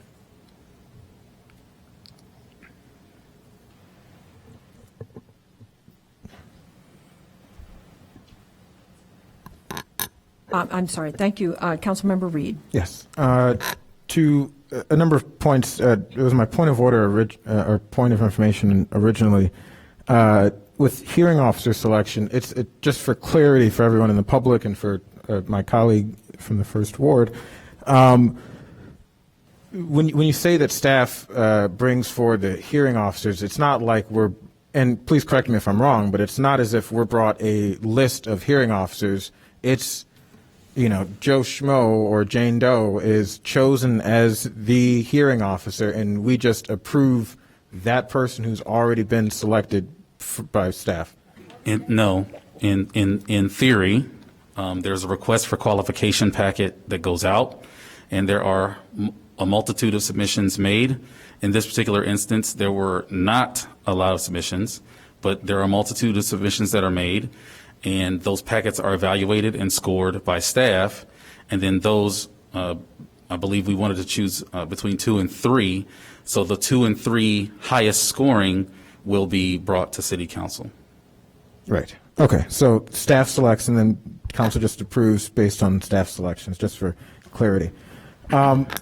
Another point that you raised was, this degree of separation, and it was really getting to the selection manner of members. I really think this is something that needs to go. We discussed it before. That needs to go to a subcommittee, and that needs to have citizen involvement. Right, as you pointed out, this is an ordinance that sets the ethical standards for our entire city, whether it's the elected officials, city staff, directors, the whole 9 yards. Our police officers are even subject to this. So it's important that that ethical standard for our city is has strong citizen input. I can think of folks who used to serve on the ethics board who may be interested in helping in that process. Other citizens, and so I think that we really need to fully flesh this out. We need to look at selection. We need to get creative about how we select members for this. Back to the hearing officer thing. You mentioned the degrees of separation, and yes, there could be an interest with that. Again, I got to that in maybe changing the selection manner, but with a hearing officer, rather than just, hey, I happen to have a friend who is a friend with, Mayor Biss or someone else, there's a financial interest. This is then a job for them, and a financial interest, at least in my own experience, is can be a bit more compelling than just a friend of a friend who knows someone. As I said, this needs community input. The ordinance that is on the books now went through a committee process. It was Alderman Wilson and Alderman Fisk served on that committee, as well as a number of residents. The proposal that is before us now, again, that is going to set the ethical standard for our entire city, was not vetted through a citizen involved process. The previous ordinance had the ethics board weigh in, although folks can say how meaningful that was, but it happened, and there's a record of some of the changes that the ethics board wanted, and I think we really need to go through a more robust process with something of this import. Chairwoman, may I respond? Yes, go right ahead. So I just want to let the committee know that we currently have pending 2 ethics complaints with no ethics board in place. I have at least 3 allegations of official misconduct under 1-10-5C that have no place to go. And I believe that there was another complaint that was filed at the end of 2020 that I have to track down, as I've made aware of, with no board of ethics in place. So the longer we take to get this right, the harder it becomes for us to address the concerns of our residents and our employees that have issues with our ongoing ethics ordinance. There has been a tremendous amount of public input on this issue. There's been public comment on it, and I've taken notes from each of them in order to address them in the ordinance. Every time we've had public comment and every time we've had input from the committee, it has gone back into the ordinance. So I certainly understand if this committee wants to continue to work on this, but I wanted to make you aware that there are outstanding issues that need to be addressed. And under our current system, if the mayor was forced to appoint an ethics board, under our current system, the residents that were chosen for the board would be advised by a special counsel, and then those residents that file those ethics complaints would then have to prosecute them themselves. And we will be facing the same issues that we faced in the last term, which is also addressed in the memo. All right. I did want to just ask one question, and then I have Councilmember Fleming, Kelly, and Reed. Mr. Cummings, with respect to this administrative judge, this is the same process these are the same judges who hear all of the administrative hearings that occur in this room with respect to all of our code violations, traffic issues, a number of these other things. And those administrative judges are following a code of conduct and an ethics code, correct? That's correct. Okay. So in terms of who would, and my understanding is that we have several of those administrative judges. We currently have, I believe, 2 or 3. Right. So when someone comes into a hearing, they don't necessarily know who the judge is at that point until they arrive in this chamber. It rotates, correct. And Right. it's up to that judge that's on the schedule for that particular day. If it gets continued, they would continue it to the next time that they are on the schedule. They wouldn't continue it to Right. So it follows another a judge. docket. Correct. But initially, no one would necessarily know until, you don't choose your judge. The judge is whomever you appear before, correct? Correct. Okay. So I would just like to comment that I think actually One of the problems we've had with our ethics ordinances in the past, as we've discussed before, is the problem that Mr. Cummings was just describing, is that we have conflicts of interest. We've had ex parte contact. Ex parte contact for the non-lawyers means we've had the people who brought complaints or who were the complainant have contact with the Board of Ethics. That's not permitted in a court of law. That's not permitted in front of our administrative hearing. And this modification here is an attempt, and I think it's a good attempt, to actually create an arm's length process so that we do have fair, speedy, effective process here that does not get bogged down in the fact that we may not have a quorum on a board of ethics, that things do take months. And it also takes out the requirement that someone who files an ethics complaint then has to prosecute it. That's not who's doing the prosecution. So I do think that we need to move forward with this. I think creating the 3-member board does satisfy the issue of having some kind of citizen participation in this process. So I am in favor of this process, having watched the prior process and realized that we needed something that people could recognize as fair and timely. So I think we should move forward with this. The longer, as Mr. Cummings says, the longer that we delay and put this off, we are causing more problems for ourselves. So, Councilmember Fleming. If I can address the quorum issue just very briefly, because it did come up in public comments and I went over and got my notes.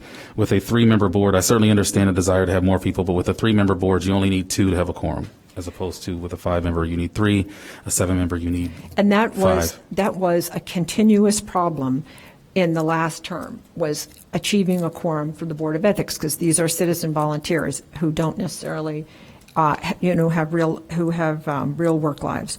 So, Councilmember Fleming. Thank you.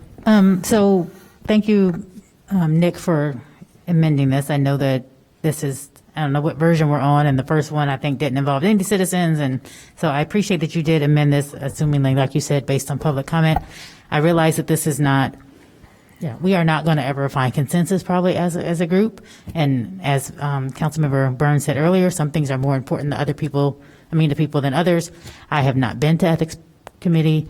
I do know, to clarify your point though, Alderman Nguyen, we have also had, you talked about citizens contacting Board of Ethics members. We've had council members contacting Board of Ethics members. So I don't want to put the onus just on citizens, because we've had council members do that.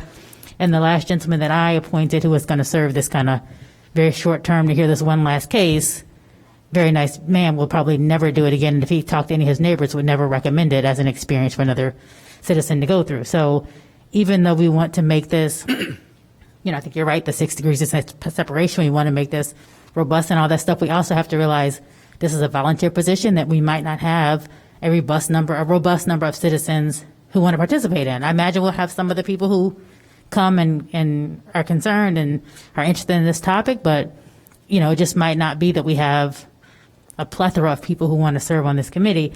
That said, I think we could mull it over again and again. I am concerned about people who have put in an ethics complaint. I did, one person did call and ask if we were taking ethics complaints because they knew we did not have an ethics board. I encouraged them to submit whatever their thing was, because these, whatever the complaint is, it needs to be heard. And now we are, I don't know what the timeline on hearing these things are, but, I am concerned that people have put in ethics boards and, ethics complaints, and we are not hearing them, which we should. So I don't think this is perfect necessarily, but I also realize nothing is permanent. And so I'm happy to move forward with this, and we can, after it gets moving, we can review it and revise it. My other, public statement about the ethics board is, I would caution, obviously, none of us should do stuff that people are going to bring us to the ethics board for. That's number one. And if we are brought before the ethics board, this was my concern last time, was that there was like a call to come and support or come and view the ethics thing, right, kind of in support of other council members. And I think that is highly inappropriate. I did not attend, but I don't think my role is to come to ethics board or, traffic court or anything else in support of people who I'm elected to serve with, right? This is not a club for me. So I will just say that, for the record, whatever happens with the Ethics Board, I would hope that we understand that citizens have a right to file whatever it is, even if we think it's frivolous, and it should go through an open process, but we should not kind of team up and all go in support of each other. That is not our role. And we should not do that because we don't want to kind of show any kind of solidarity to one another. We should have solidarity to folks who voted for us. Can I address also the qualifications of the board members that was also raised during public comment? It's not required to have a legal background. It's just preferred. But the demonstrated ability to use critical thinking and analytical skills is probably more important. And that is written in the corrected ordinance as a qualification for the members of the board. And can I just, to Alderman Reed's point, so this was an RFP, which we just did in our alternatives to 911 process.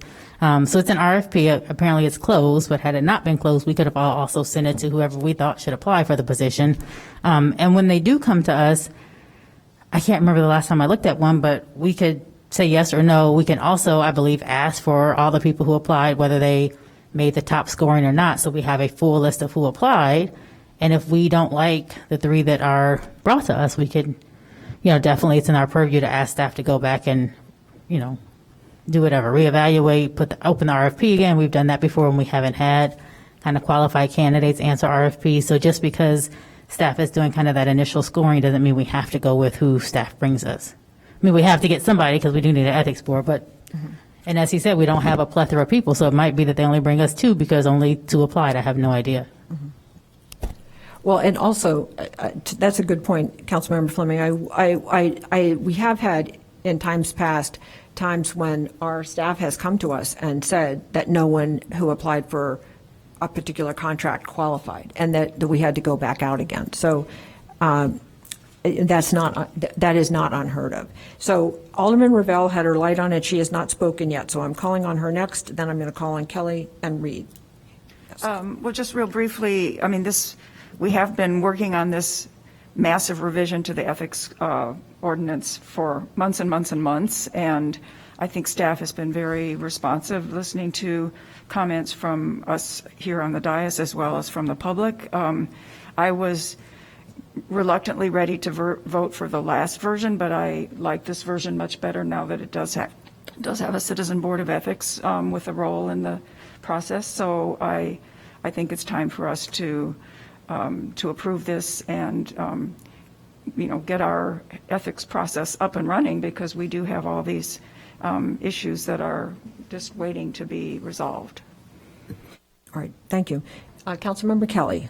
So, we can get our ethics process up and running now. Let's be clear, there's nothing that's stopping us right now. Mayor Biss has to appoint members, and then we can roll forward. I feel this is, again, there's elements of this that I think are great and an improvement, so thank you for that. I do think, this sort of the gatekeeper position, I think of an administrative hearing officer who might be hearing. So we're RFPing for special counsel or for the administrative We're RFPing for the administrative hearing officers. So for lack of a better way to describe it, I'm going to use your term, the gatekeeper would be the special counsel that's appointed by the mayor and approved by city council. That's essentially an outside lawyer that is hired to prosecute and investigate ethics complaints.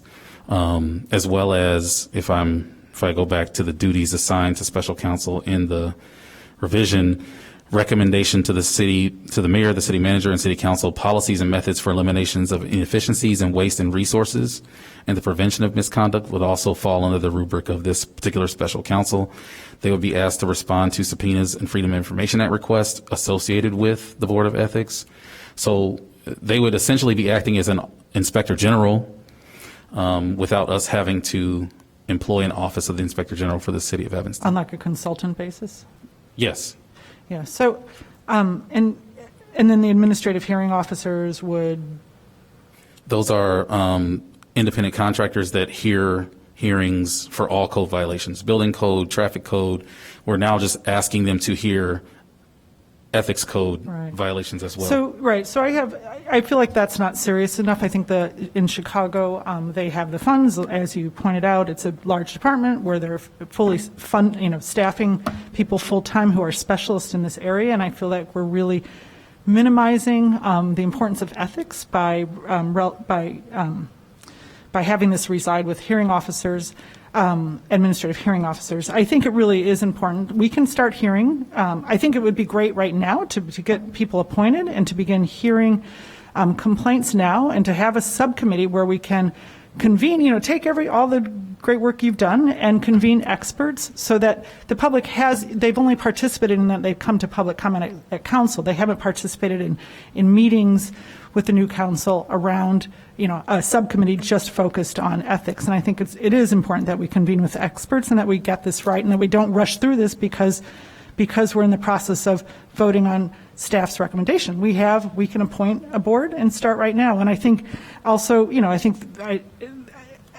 think that process is very important, that we do have committee meetings focused on how should an ethics program look for our city, and not feel like we have to rush through this because we have to vote, on staff's proposal. And again, I think there are elements in that we should absolutely be looking at and considering, but I don't think we're doing this the right way now if we move forward with having hearing officers who are hearing, things about parking tickets and I don't know what else, deciding on ethics. I think we're just not giving it the due seriousness that it deserves.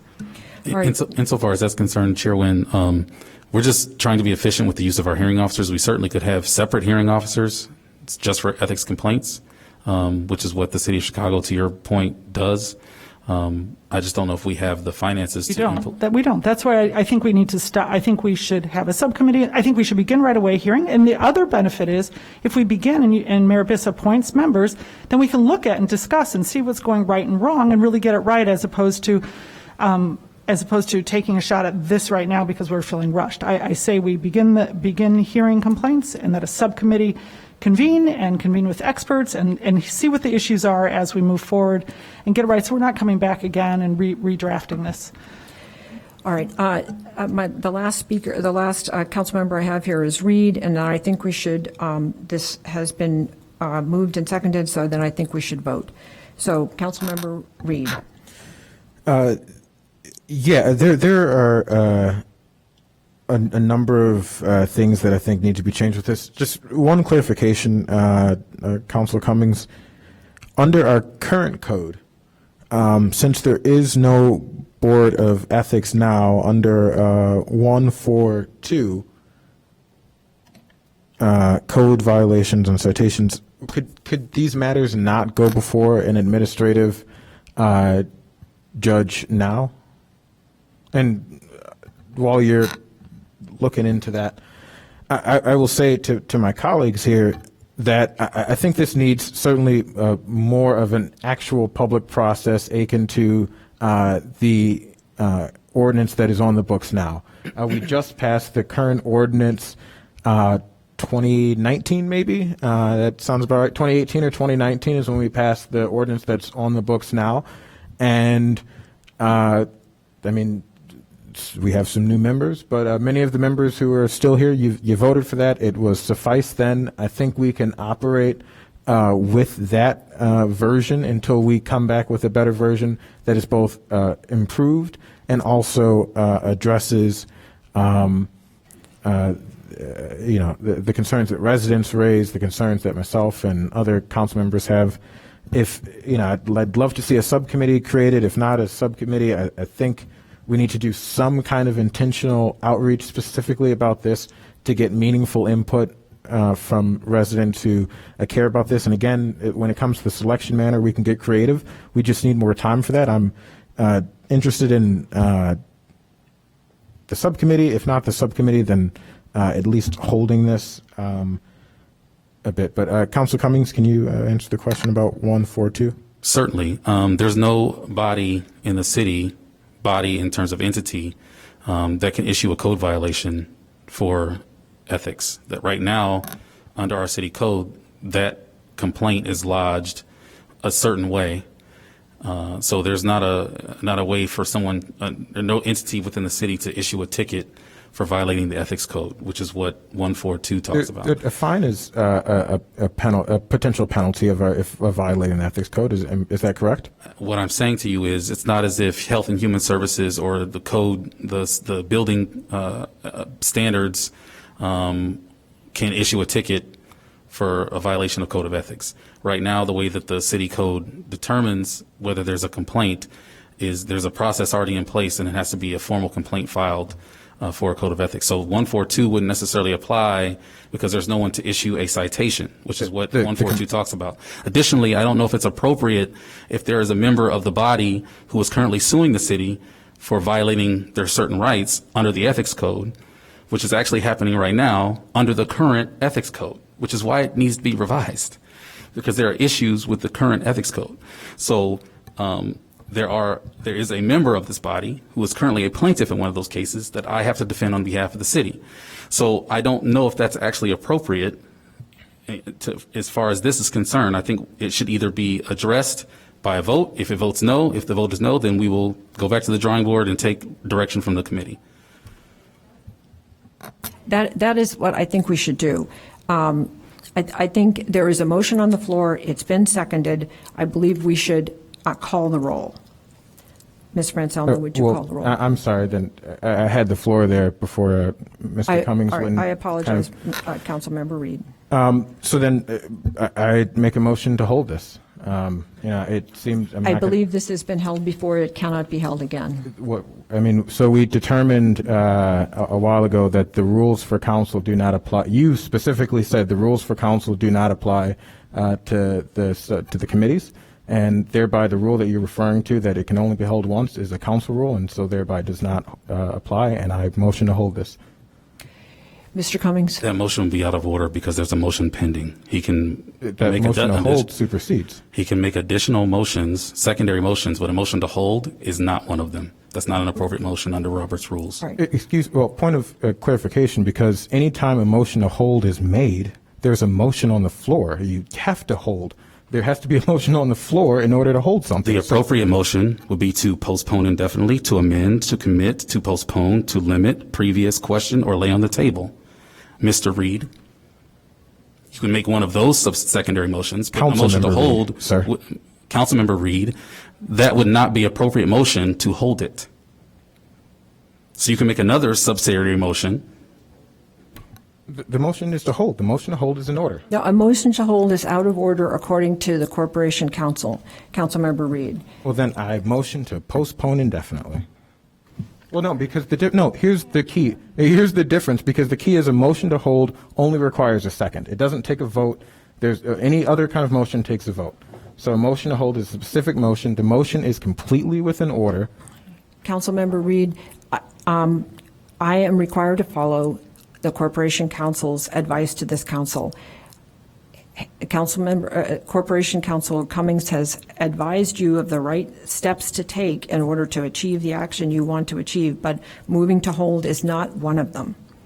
I'm sorry, can you explain why a motion to hold is out of order? As you just stated, a motion to hold is specific to city council rules, and you said city council rules don't apply to this committee.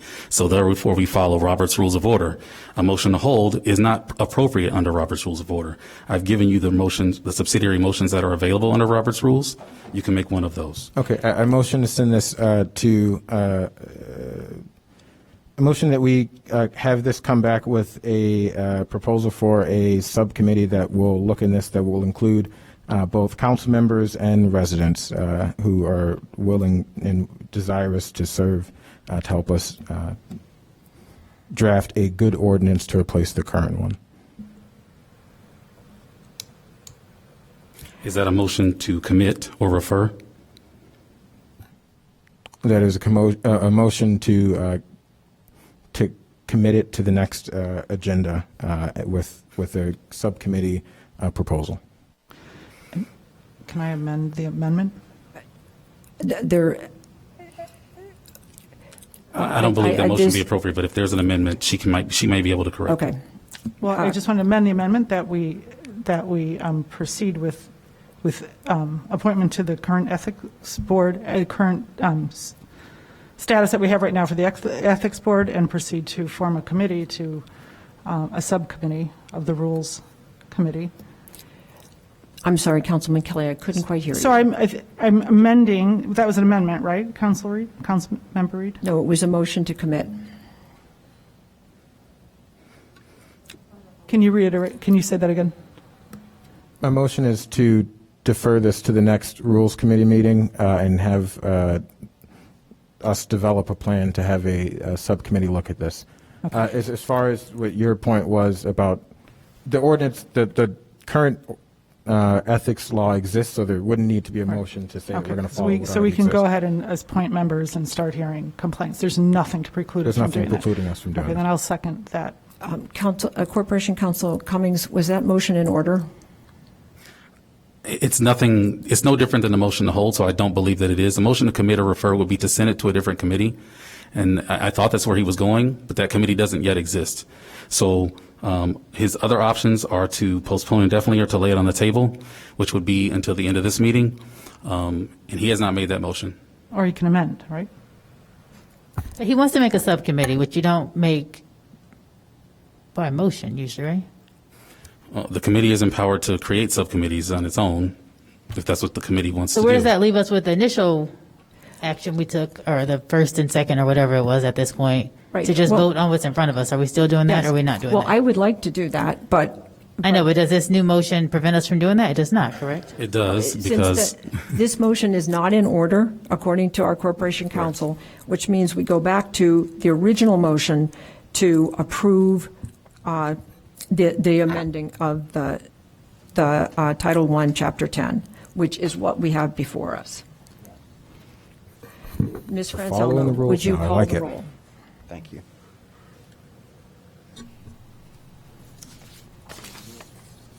Councilmember Kelly? So we're voting on the original motion, which is to approve the ordinance that is before us. Okay. No. No. Councilmember Braithwaite? Aye. Councilmember Wynn? Aye. Councilmember Nusma? Aye. Councilmember Burns? Aye. Councilmember Ravel? Aye. Councilmember Reed? No. Councilmember Fleming? Aye. Mayor Biss? Aye.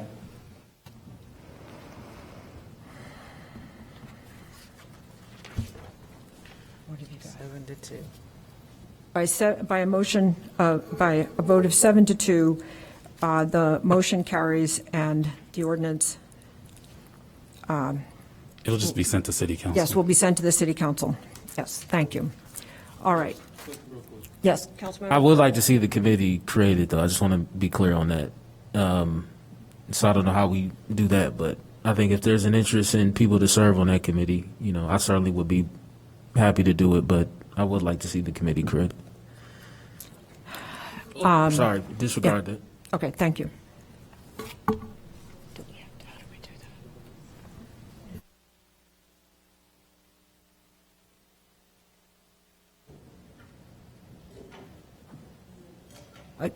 Councilmember Burns, I'm advised that that should be in the form of a referral to the city council. Okay, all right, thank you. Okay, I'm moving on to R7.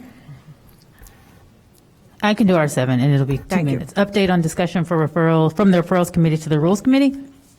Luke, can you put up, so I sent earlier, and it wasn't in the packet, sorry, just a quick flow chart of how the Referrals Committee is supposed to be working. So Luke, if you can throw that up on the board, then I can go over it real quick. To your last point, though, and I can discuss this later, but about Councilmember Burns' request going to referral to City Council, that is part of the issue that we're having. So this is what the Referrals Committee by ordinance is supposed to be. There is a referral form that is created that council members put their referral into. That goes into a referral tracker, which is essentially a spreadsheet. Sorry about that. That just kind of lists all the referrals. The referral committee meets every 2 weeks. We go over the spreadsheet. We use kind of a scoring criteria that was made that I'm not sure if that was in the packet, but apologies that we can get that to the amended packet. So it is online.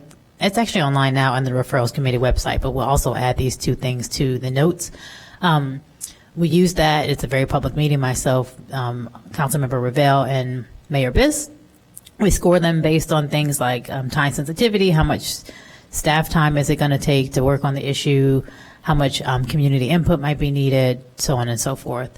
It's given a score. We then prioritize them based on score, and send them over to the staff member for whatever committee they are going to be referred to, as well as committee chair, with some kind of explanation, also asking for things to be placed on the agenda. I will just say this is where we have been hitting kind of the wall, because aside from, I think at this point, a couple of random items and then HSC items, really nothing has been put on committee agendas. So when we started this process, I think our first meeting maybe was in July, if I'm correct. There were items on, the city manager had this kind of tracker form. There were items on there that had been referred back in May. So we were already kind of working a little bit behind. So getting things kind of from the referral tracker to the committee has been a task.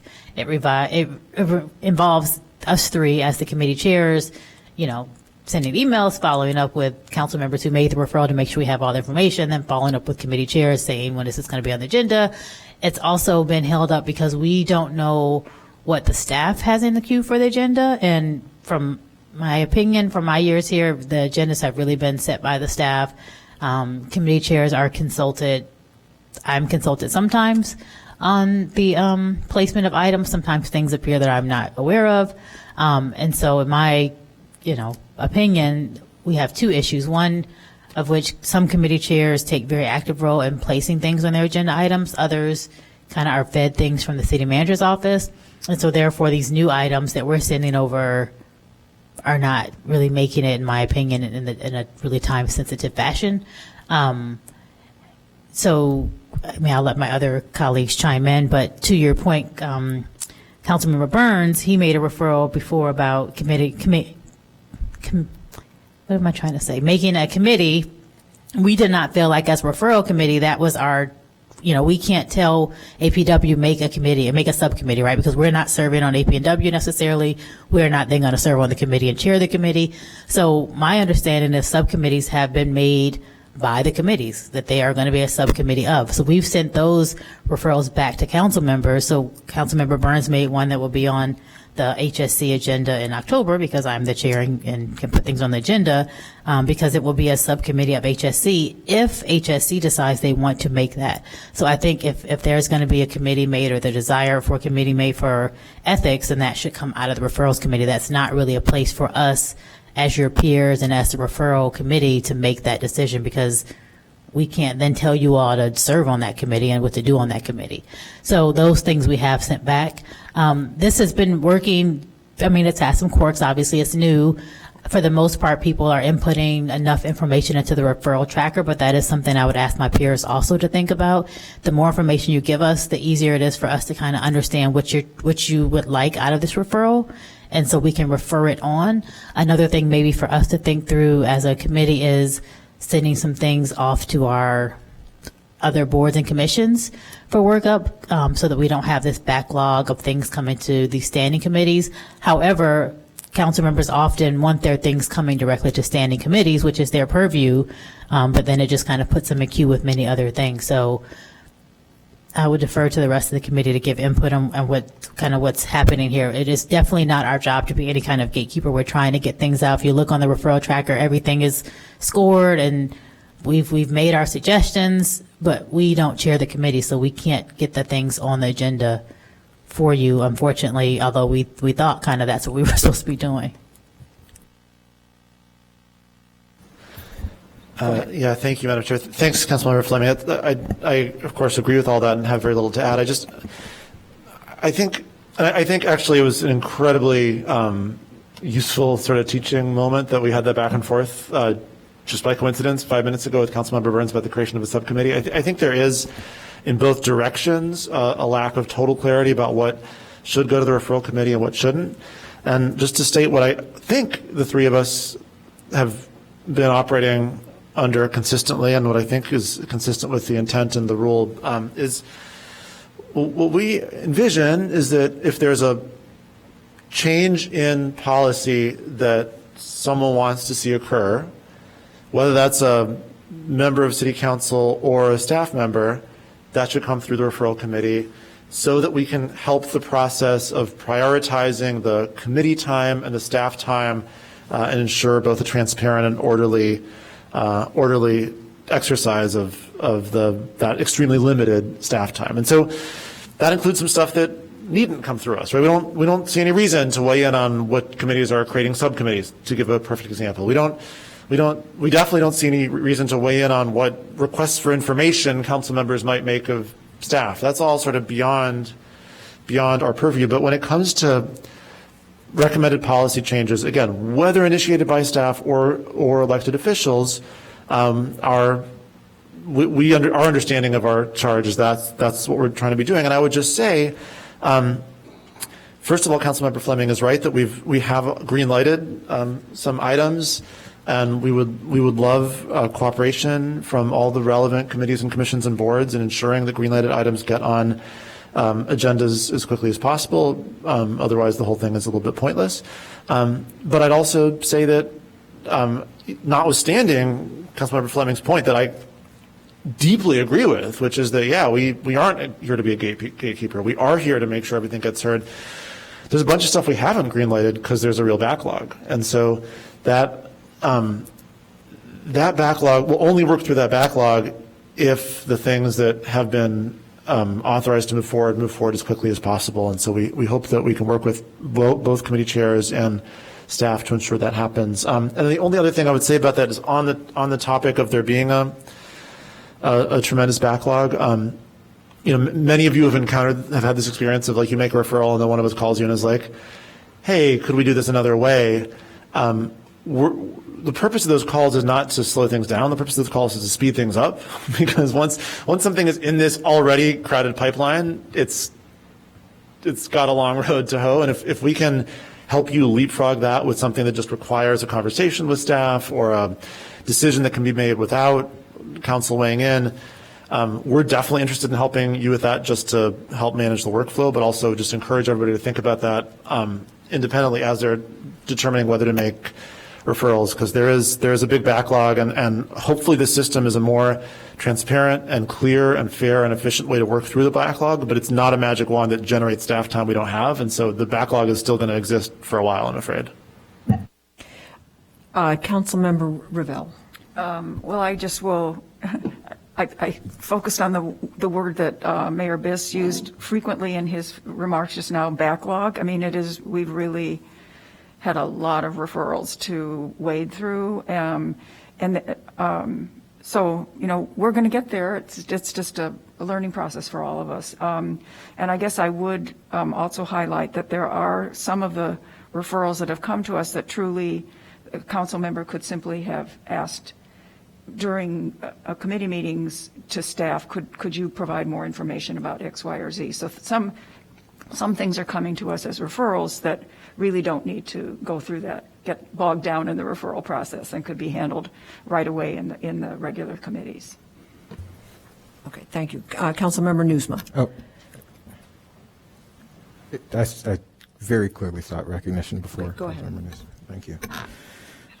So a number of things. I thank Alderman Ravel, Alderman Fleming, and Mayor Biss for their work on the referrals committee, but there's a number of things that it seems like the referrals committee took off in a direction completely opposite of what we discussed. And I say that because if you read Rule 9.7, which creates and authorizes the referrals committee, it says the referrals committee, the mayor who serves as chair and 2 council members, the sole duty of this committee shall be to consider referrals made by the mayor, a council member, or the city manager, and shall be based on a transparent and established set of criteria. Refer them to a board, committee, commission, or the city council with instructions as to whether they shall appear on a relevant agenda for discussion, introduction, action, or with a request by a particular council member for introduction and action pursuant to Rule 20.1. And then it goes on to explain about how long the first council members will serve. What we have before us today is a scoring system, and I know Alderman Ravel took quite a bit of time with this, and I think it's a good scoring system for maybe some other purpose. But, this scoring system determines things like, does it meet the goals and priorities of the city, community interest, connection to existing policy, scope, time sensitivity. as it's written in the rules, the only job of this committee, which I didn't agree with in the first place, would just be to refer matters to a committee, to say this belongs in Human Services, this belongs in whatever other committee, and suggest as to whether it's for introduction, action, or discussion. Nowhere does it in our rules say that this committee, another word that was used was green light, that this committee green lights anything. The committee just, from what is written in our rules, refers a matter to a committee. And so I think, so that's one. I think we really need to understand what is the purpose of this committee and ensure that we're actually following that purpose. And if this committee is meant to score items and determine, which items get prioritized and when things get greenlit, then let's be honest about that, because that's what I thought this committee was going to do from the beginning. That's not what's in the rules, but that's what turned out that this committee is doing. It's choosing when things are greenlit or not. And it's using a fairly strange scoring system in that, and sorry, Alderman Ravel, it's very good, but in that, one of the things that I think is strange about it is that if there's higher community interest, the item gets penalized, which means that it moves down lower in prioritization. If this goals and priority, there's a lot of things that I think can be that aren't meeting the goals of this committee, and if we need to change what the committee description is, then I think we just need to be honest about that and do that and say that this committee is a committee that prioritizes items and chooses when they appear on the agenda, and thereby acts as a gatekeeper. And that's what the council wants to do. That's fine. The other thing is that I'm really concerned that I've watched a few of the earlier meetings, and there are no staff referrals going through this committee. And that's huge. I mean, again, we're saying that the elected legislative body, right? We are elected by residents to legislate. I mean, that's very clear in our rules and everything else, that is our power. That's where it begins and ends. That the legislative body has less rights and authority to get legislation on an agenda than our unelected city staff. If we're going to have this referrals committee, we darn sure better ensure that our staff members are putting the referrals through this committee as well, and that they don't have rights that supersede the rights of the legislative body. So I think we need to really assess if the referrals committee is doing what we wanted it to do. It may be doing that, but if it is doing what we wanted to do, then we need to change the language in the rules. And we need to ensure that staff is putting its referrals through the referrals committee as well. Thank you. Councilmember Newsma. Thank you, Chair Wynn. I think I had a couple questions, one of which I think is answered. I just wanted to confirm that this process could be used to refer items to any of the various boards, commissions, and committees. And as Councilmember Reed just read in Rule 9.7, that is the case, and we can use it for referrals to the Utilities Commission or the Environment Board or Parks and Recreation, for example. Great. So clarifying that. Then I just had one question about the transparent and established set of criteria, or the proposal for that criteria. Number 5 was, does the issue align with one or more city council goals or priorities?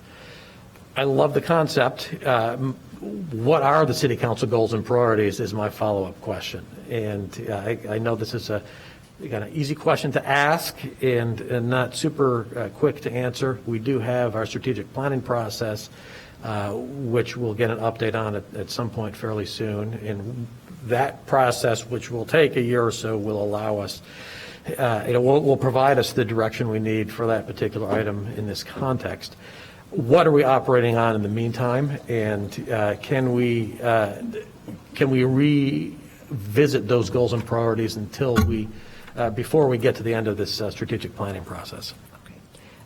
Council members Ravel and Fleming, I don't know which of the two of you turned your light on first.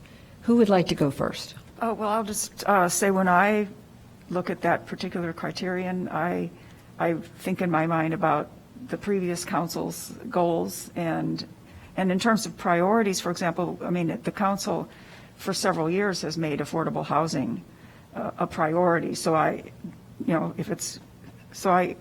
it's nothing at all rigorous, and, eventually sooner rather than later, I hope we will have this council will have its strategic goals, and we can, feel more confident. But just personally, that's what I'm using as I use that. Councilmember Fleming? Yeah, I would just say I've brought that up at several meetings as well, because this council has not made goals, which is a whole other concern of mine. But to Councilmember Reed's point, so the scoring was made to give us something to work off of. I mean, frequently you have put in 5 referrals at a time, and you want all of them or several of them to be for action and introduction and to go right to committee. You've had a couple. Nonetheless, if that is the purview and we don't use a scoring card and it's just people put them in this documentation and then we send them on, we still have the same backup, right? I mean, we still have, if we're meeting and we have 15 referrals, and as I said, when we started meeting, we had things that were in this queue since May, and we started meeting in July. And there was no notation that said, hey, this is in the queue since May, staff's working on it offline, or X, Y, and Z. I mean, poor Councilmember Burns had several things that we were told, oh, they're already working on it. But we did our due diligence and came back to Councilmember Burns, and he says, no, they're not working on it, or they're not working on it in the way in which I want. So then we've put them forward. If he had just put that recommendation to staff and they feel like in their mind, or whoever feels like, oh, it's already been worked on, his referral would have gone nowhere. Granted, it's still in the queue, but it wouldn't have gone anywhere. So if you would like us, or if the council would like us to work under, what you've laid out there, we still have the same problem, which is I'm essentially saying, hey, Councilmember Reed wants sidewalk repairs paid for by the city, and he wants it, he thinks it's immediate and he wants it to go to AP&W. I'm giving that to the city manager's office and or AP&W chair, and you are still waiting for them to churn your thing out. If you feel like that's faster, then, albeit the goal of our committee, I think of what I understood was we were trying to make sure everyone had access. Now, you're right. We have continuously had a problem with staff not bringing the referrals forward. We have voiced this as a committee. I think the mayor has said it individually, but in my opinion, this is what happens when you have a staff that does not feel like they have to respond to the elected body, which is, I think, a problem in this building. But nonetheless, we have said this to the city manager in the meeting. I mean, we have done all we can to say we need to see what what the staff is working on. I mean, ideally it needs to come through us, but we at least need to see what it is so that we know to say, hey, this thing is not that important, put on this thing. We have not been given that opportunity. I don't know how we rectify that except for in hopes of when we have a new city manager that they actually do that.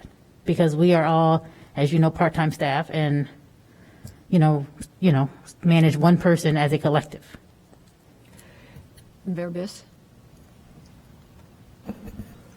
I mean, I don't have much to add. I think those are all great points. I will say, respectfully, I do think that what we're doing is consistent with the text of the rules and consistent with what we talked about when we enacted the rule. I don't think the rule reads literally or in intent that the referrals committee shall instantly, upon receipt, pick a committee, board, or commission for each referral to go to and then call it a day. It says that we will, and I don't have the text in front of me, but we will make those determinations, thank you, Councilmember, that shall, based on transparent and established set of criteria, refer them to board, committee, and commission. And so what we're doing is we're saying, here is a time that board, committee, and commission is ready to hear this item, and that is the moment at which we make that referral. I think that's what we said when we had many conversations, and I think that's what the rule says. I don't think the rule says anything different than what we're doing. Certainly happy to take recommendations about how we ought to do things differently, but I don't believe that we would need to change the rule to bring it in compliance with what we're doing. I think we're doing what the rule says. And also, real quick, just part of us coming to do this was because now we've done it a few times. We wanted to let you guys know what was working and what wasn't working. If you feel like you have suggestions for the criteria, by any means, right? Alderman Ravel took this up I took up one part, she took up one part, because we needed to work on something, right? We didn't want to just say, well, I like this person, I'm putting their thing through. So if you have suggestions on what should be in the criteria, by any, email that to us. We sent the criteria out long ago, so people have not put in concerns, but if you have them, please let them be known. Well, I will say that when we formed the committee, we knew it was going to be a process. It was going to be a shakedown cruise. You were going to figure out what worked and didn't work and come back to us, just as you have, and told us what your process is, and you've taken comments from the committee, and I'm sure you'll, and I agree with you, Councilmember Fleming, that if any of us are dissatisfied, that we should comment or add to your list or come and discuss it with you. That we knew that this was a new committee and this was going to take a little while, and thank you all for serving, I will say. Now, I have two more folks. Councilmember Burns, you have not spoken on this issue, and then Councilmember Reed. I do think we need to, I do think this referrals committee serves a really important purpose for the sake of transparency and kind of consistency in process. So I think if we continue working at it, we'll get it right. And I believe it serves a purpose. I will say that again, the current rules, as I'm interpreting them, a criteria was to be created to determine the venue, but not when, not a priority of when this may appear on an agenda. And I think the criteria that was created is to determine venue, maybe, but certainly to determine when. And I'm fine with it. I just think we need to make sure that's in, ordinance, that's in code. Can you clarify? I'm sorry, I just lost you. So you feel like we shouldn't be saying when it goes up, just where it should go? We can do when, but let's just put it in the ordinance. No, I just I'm fine with it. I'm fine with both. And we have, and again, maybe I'm sensitive because on this, we have said to some things like this needs to go yesterday. But we have not gotten that response from our peers to say, I'm going to get it up there. Again, I'm chair HSC, so I have all kind of purview. Everything that's going on there for HSC is on an agenda. Right. Everything else, we are calling like, hey, we sent this thing over last month. Is it on the agenda? Where is it? And the response is varied. So we need some participation from committee chairs as well, because they are the chairs who are then putting the things on the agenda. So even if we say, hey, this should have gone up 2 months ago, we don't always get the response like, hey, I'm on it. And again, this comment is more so for clarity for future councils, right? Because they're not here now, and so they're going to be looking at the code and trying to interpret it and execute it in the way they understand it. So I think just for clarity in code, we just need to clearly state that this referrals committee, if that's something we choose to do, is determining venue, right, through this criteria, but also creating a priority around when an agenda or when an item should appear on the agenda. I also think we need to make it clear that they're making a recommendation to the chair. That's how it's been exercised. I guess that's how it's happening. The chair still has that kind of prime authorities, but we just again need to put it in code so it's really clear that they are making recommendations to the chair. We probably should add some language on the chair's responsibility while we're here, and I do agree with that 100% because this is one of the more important things we do, the most important thing we do. As Councilmember Reed said, this is a legislative body, and we can't start that legislative process without getting things on the agenda. It's one of the toughest questions to answer on that on the questionnaire. Is like, rate how important it is. Well, it's all important. I have not made a referral that is not important to a large group of people, no matter how active and vocal they are. It's important.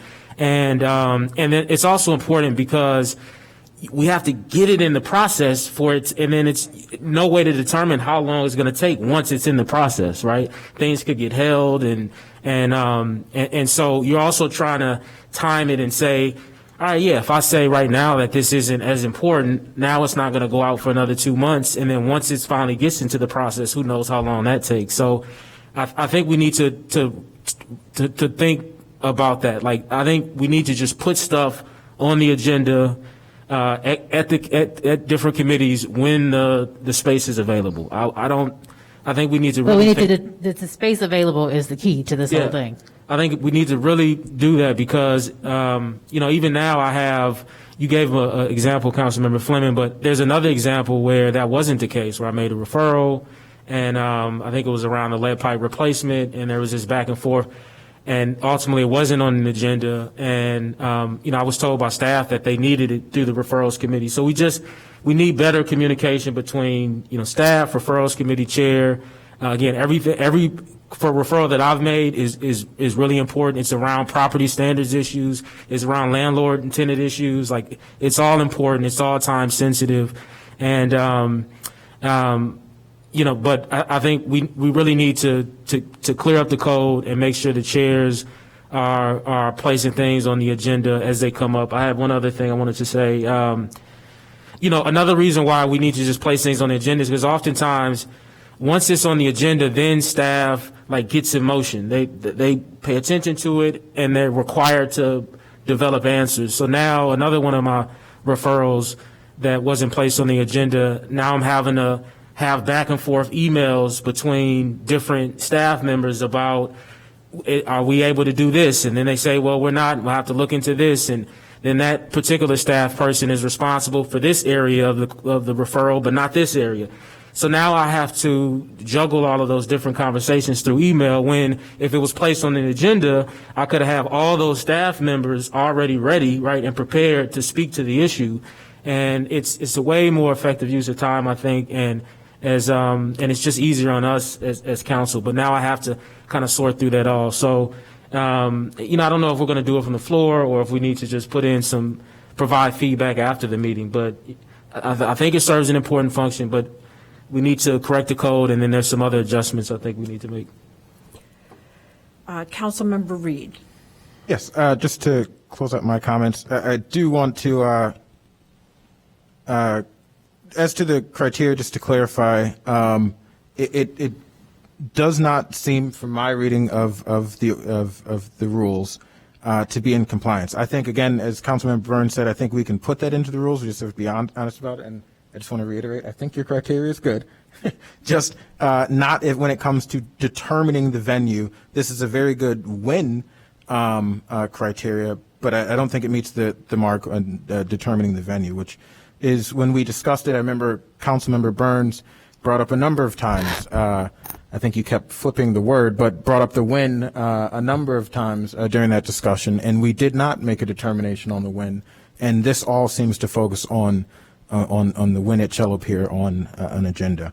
And then, just lastly, to really reiterate this, if the committee was just doing what is in the rules, which is just assigning every referral from council members, from the mayor, from the city manager to a committee, and just creating a transparent list of those referrals, that's a huge step.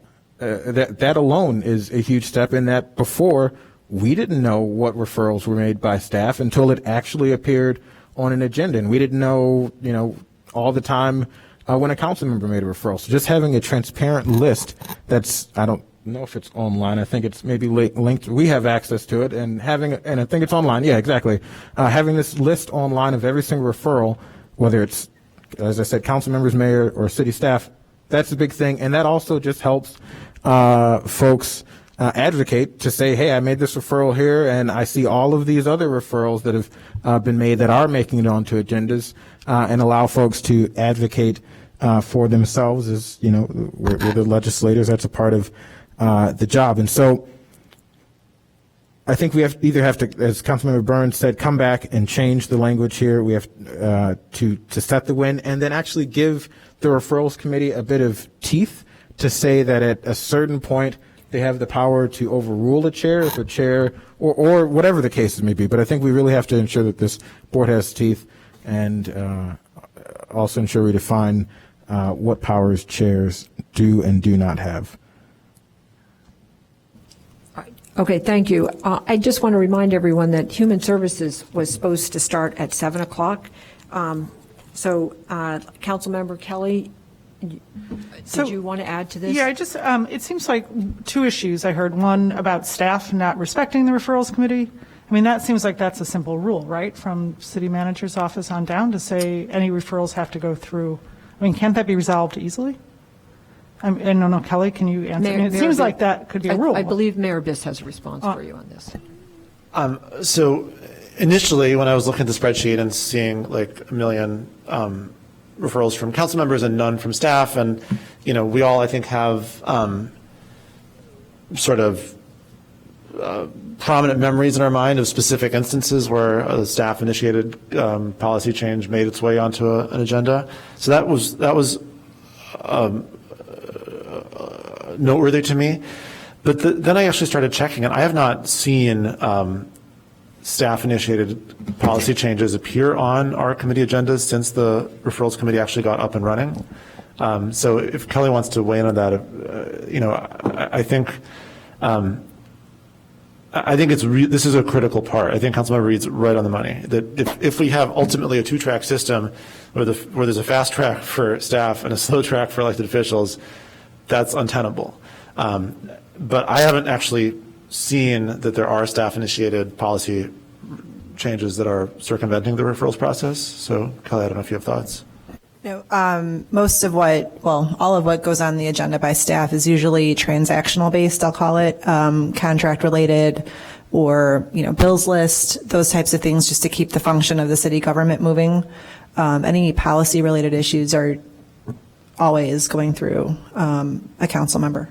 That's not always been the case. I mean, like the famous, not to beat the poor dead horse, but the famous example might be the plantings and parkways issue. The plantings and parkways issue. And I'm not complaining. I mean, that predated this process. There was a different system in place then. So historically, it has been the case, appropriately, that staff who are experts on a variety of subjects would propose policy changes. We want to make sure that now, should that occur nowadays, and I think we would expect it would occur and should occur, that they wouldn't sort of have a kind of a special fast track around the referrals committee. Point of information, just to clarify a point.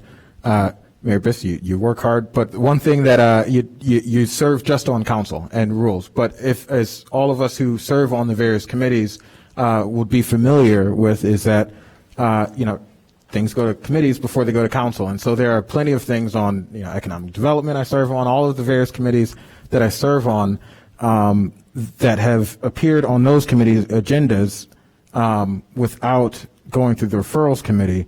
And they haven't made their way to council yet, many of them, but they have appeared on a committee agenda, whether it's for discussion, for introduction, for some other purpose. And the whole point of this is to not just for the council agenda, which you're right, there are very few items. There's maybe only that I can off the top of my head think of 2 or 3 that have made it onto a council agenda. But certainly in committee agendas, items have still been put on the agenda by staff, or potentially, I don't know if the chairperson has to go through the referrals committee or if they just have the authority to directly put something on the agenda. But to the point, staff-initiated proposals are still making it on agendas, just not council in too many instances. Well, could I have a point of clarification. So, for instance, on the P&D committee, we have 1012 Chicago Avenue is a development in the 3rd Ward that is a PUD that will be going into the Plan Commission in the next month or so. Don't know the exact date. The Plan Commission will recommend it to the City Council, and then by operation of government, it gets placed on the P&D agenda. I don't see that as something that should go through the referrals committee, because it's happening by operation of government, just like the bills are happened by operation of government. Renewals of leases happen by operation of government. So that's okay. I understand that, and I would say that it's unusual to have a staff-initiated referral.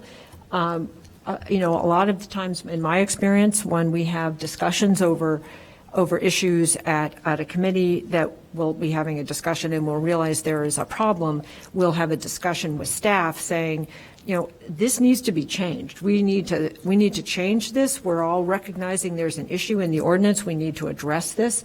And so there are times when then in the past, that will then, the staff will do research and it will come up on an agenda, because essentially the committee just sat there and decided, we need to address this issue. Staff, please work on this. And then it comes back at a later committee. Does that have to go through the referrals committee? If, for instance, at P&D, we recognize that landlord licensing, I'm just bringing up something, is something that the P&D committee recognizes that needs to be done. Does that need to go to the referrals committee? Can I make a suggestion? Because I'm the chair of the next meeting. Yeah.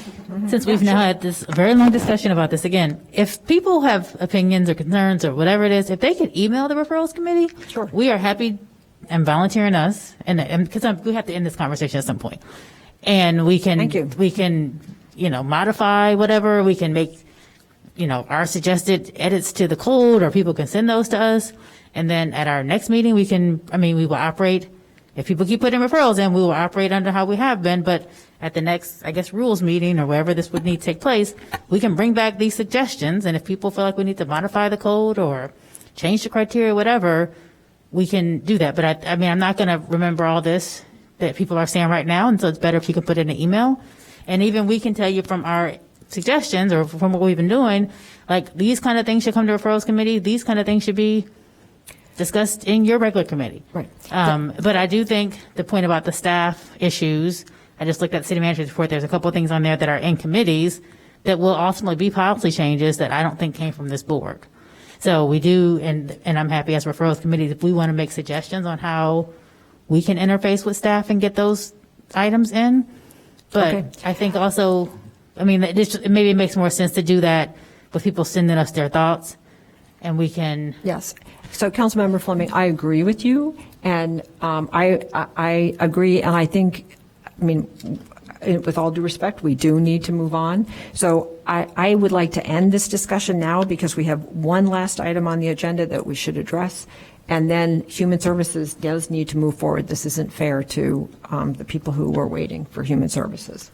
Could we at least direct council to make the change about the venue versus the when? Because I've asked that now several meetings, and if we at least can get a draft on making sure that for the referrals committee, it clearly states that their function is to determine the venue, so which committee, but also to use this criteria that they've developed to create a priority of when it may appear on the agenda. If we can get Happy to do that, but I think if people have concerns about the criteria, we should probably fix the criteria first. And if people agree that this is the criteria they like, and they want to have that be the criteria that kind of, makes the suggestion for a win, or if people feel like we shouldn't be doing the win and we're just passing everything through, we still have the same. I think that for me, the bigger issue is we have this bottleneck.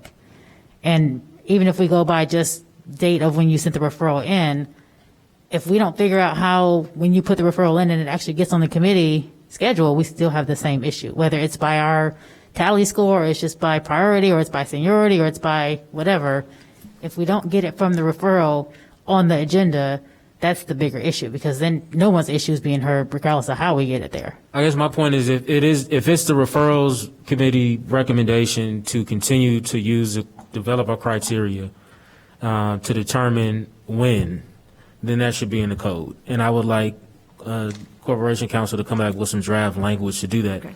Again, understanding that this is important as well, and that can happen simultaneously, but if we can get some language that just puts it clearly in the code that their function is to do both.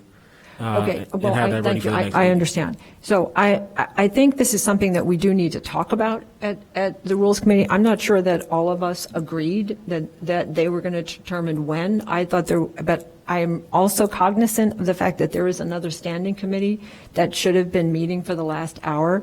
And I think that Alderman Fleming, or Councilmember Fleming, has made suggestions to all of us about how to improve the process. I'm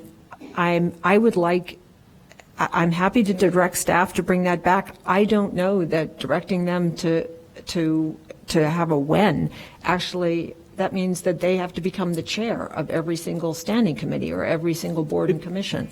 To make recommendations is the language, and I can work with staff to develop it. I would just need support from this body to allow them to work with me on that Okay, language. hold on. Councilmember Newsman. I'll support Councilmember Burns' suggestion as I understand it. And I'll just say that the referrals committee appears to be doing the job that I thought we intended the referrals committee to be doing, which is to evaluate referrals, do a triage based on an established set of criteria, but triage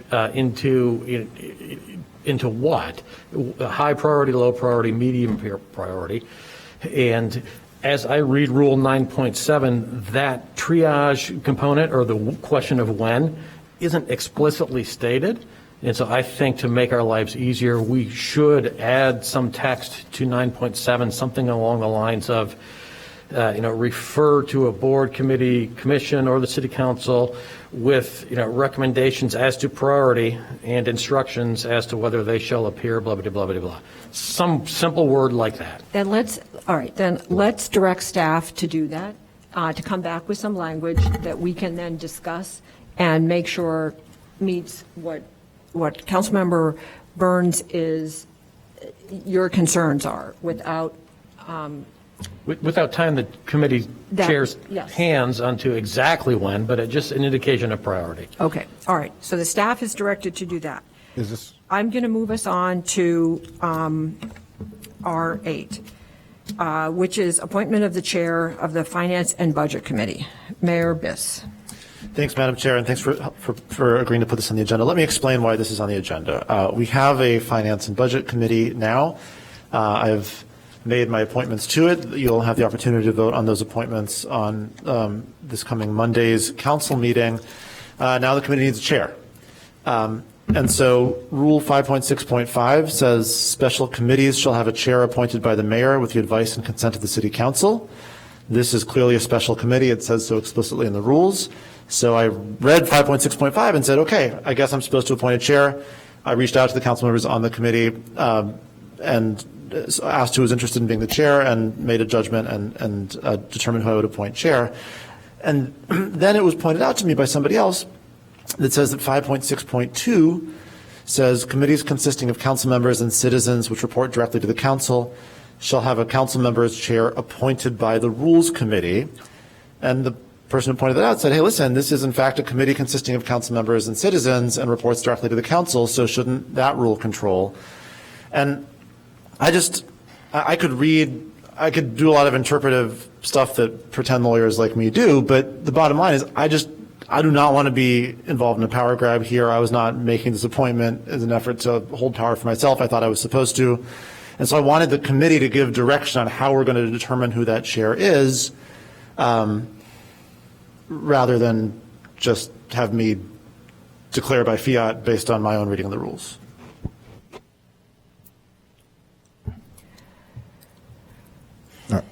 Councilmember Newsma. I turned my light on again. I'm sorry, it didn't come on. You turned it off, I think. No, I didn't.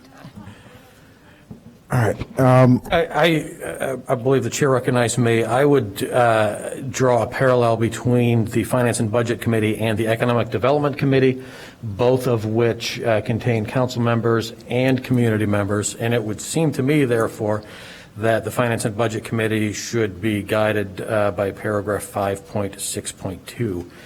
Which reads? Which reads, chair appointed by the Rules Committee. But that is, I guess, in contradiction with how the Finance and Budget Committee is called out in, what is it, Rule 9.11, where it's called, Rule 9.11 refers to it as a special committee. So there's an inherent conflict. Our task tonight is to figure out which direction to go, and we'll probably have to amend our rules to reflect the results of our discussion tonight. Okay, Councilmember Reed and then Councilmember Revelle. Thank you. So to that point, yes, I do think this follows, as the person who had the conversation with Mayor Biss, I think this does follow Rule 5.6.2. The reason we even wrote into the language that it was a special committee, if we recall the discussion that we had here, Councilmember Kelly was really interested in it being a standing committee.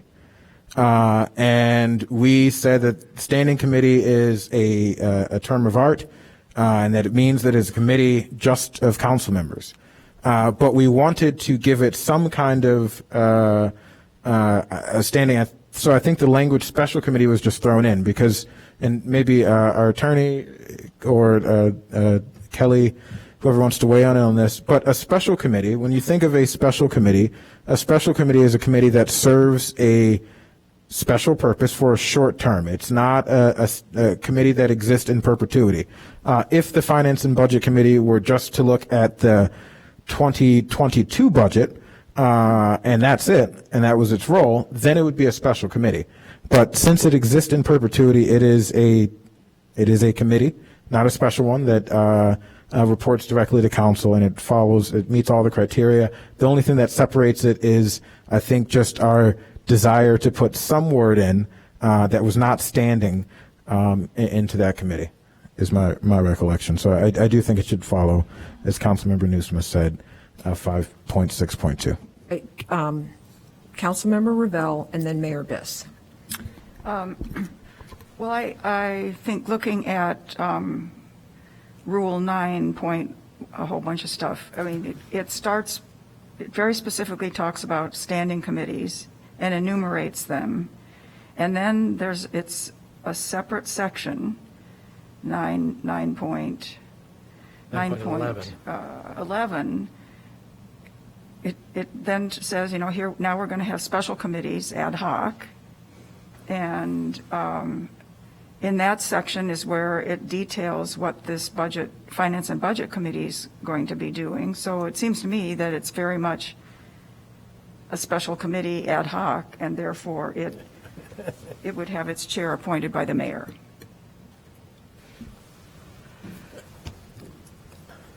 Councilmember Newsma, Councilmember Reed, I already did call you, I'm sorry, Councilmember Newsma and Mayor Biss, I'm sorry. We did stick this in section 9.11, which is special committees. However, I will point out that, for example, the Economic Development Committee is not really referenced here in the rules, other than kind of in passing in a few other places. Nor is the Housing and Community Development Committee. So, and we're handling this Finance and Budget Committee. Has strong parallels. The way we're handling it has strong parallels with those two types of committees, which are 5.6.2 committees. So that's, although we stuck this new committee in section 9.11, maybe that should have been its own section. Mayor Biss, did you have your light on? I did. Thank you, Madam Chair. I think in the interest of seeing if there's an avenue for us to wrap relatively quickly and making this conversation maybe a little bit less abstract, what I'd like to do is say what my intent was when I thought, perhaps mistakenly, that the mayor appoints the chair. And I would say if the will of the Rules Committee is in agreement with what I was going to do, maybe we can just do that and then reserve for another time a resolution of what ambiguity may exist in the rules. And so what my policy on this was what my policy on all chair positions that I've had the responsibility of appointing during my time as mayor, which is I survey the members of the committee as regards who's interested, and then appoint the person with the largest amount of seniority. I know we've talked a lot about seniority earlier today, but I feel particularly in the beginning of a term, the value of seniority is really significant. So as it happens, on the Finance and Budget Committee serve the 4 first-term council members as well as the most senior member of the council. And because of that, when Councilmember Nguyen expressed interest in being the chair, it was my determination to appoint her. And so I would say if the Rules Committee is in agreement with that decision, then we can move forward and resolve the ambiguity some other time. If the Rules Committee wants to go a different direction, I would certainly hand over that authority happily. Mayor Biss, I would just like to correct you. You asked me to be the chair, and I agreed that I would. Thank you. Councilmember Kelly. Councilmember Revelle? No. Okay, Councilmember Kelly. So, I think, Melissa, you'd be a fine chair, and I'd want to I assume this would be like 6-month rotations, and then maybe at that point. And also, I'd like to just throw it as this is something I'm very passionate about, the budget. Is there any possibility of like co-chair? I'm not chairing anything. I'd love to, is that an option maybe to have co-chairs for this committee? I'm sorry? We have co-chairs on alternative to 911. I'd love to work with someone senior, and anyway, just throwing that out there as a thought. Why not? For discussion. It's a new committee. Why not? That's what I'm. Yeah, I think there has to be one chair, because otherwise the staff will get confused, but certainly, this is, yeah.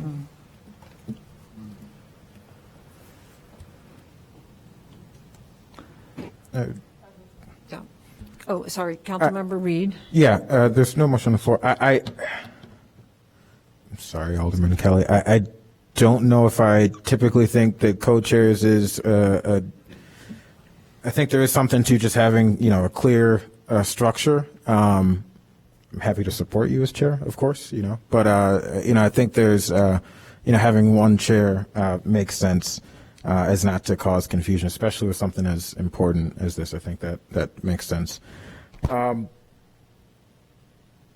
So I'm unclear if this was a matter that was raised earlier, although there isn't necessarily, there is a rush to get this. This seems, so I think we can have a vote on who we want to appoint as chair. I think we can have, nominate, if someone wants to make a motion or a nomination, I think that's in order. I think we need to get this committee going fairly soon so we can start to have an impact on the upcoming budget season. And I'm hoping we can move forward on this. Councilmember Kelly and then Councilmember Newsma. Yeah, so I'm fine either way. I do think because it's a new committee, it could be helpful to have two, but I'm co-chairs, but that's fine.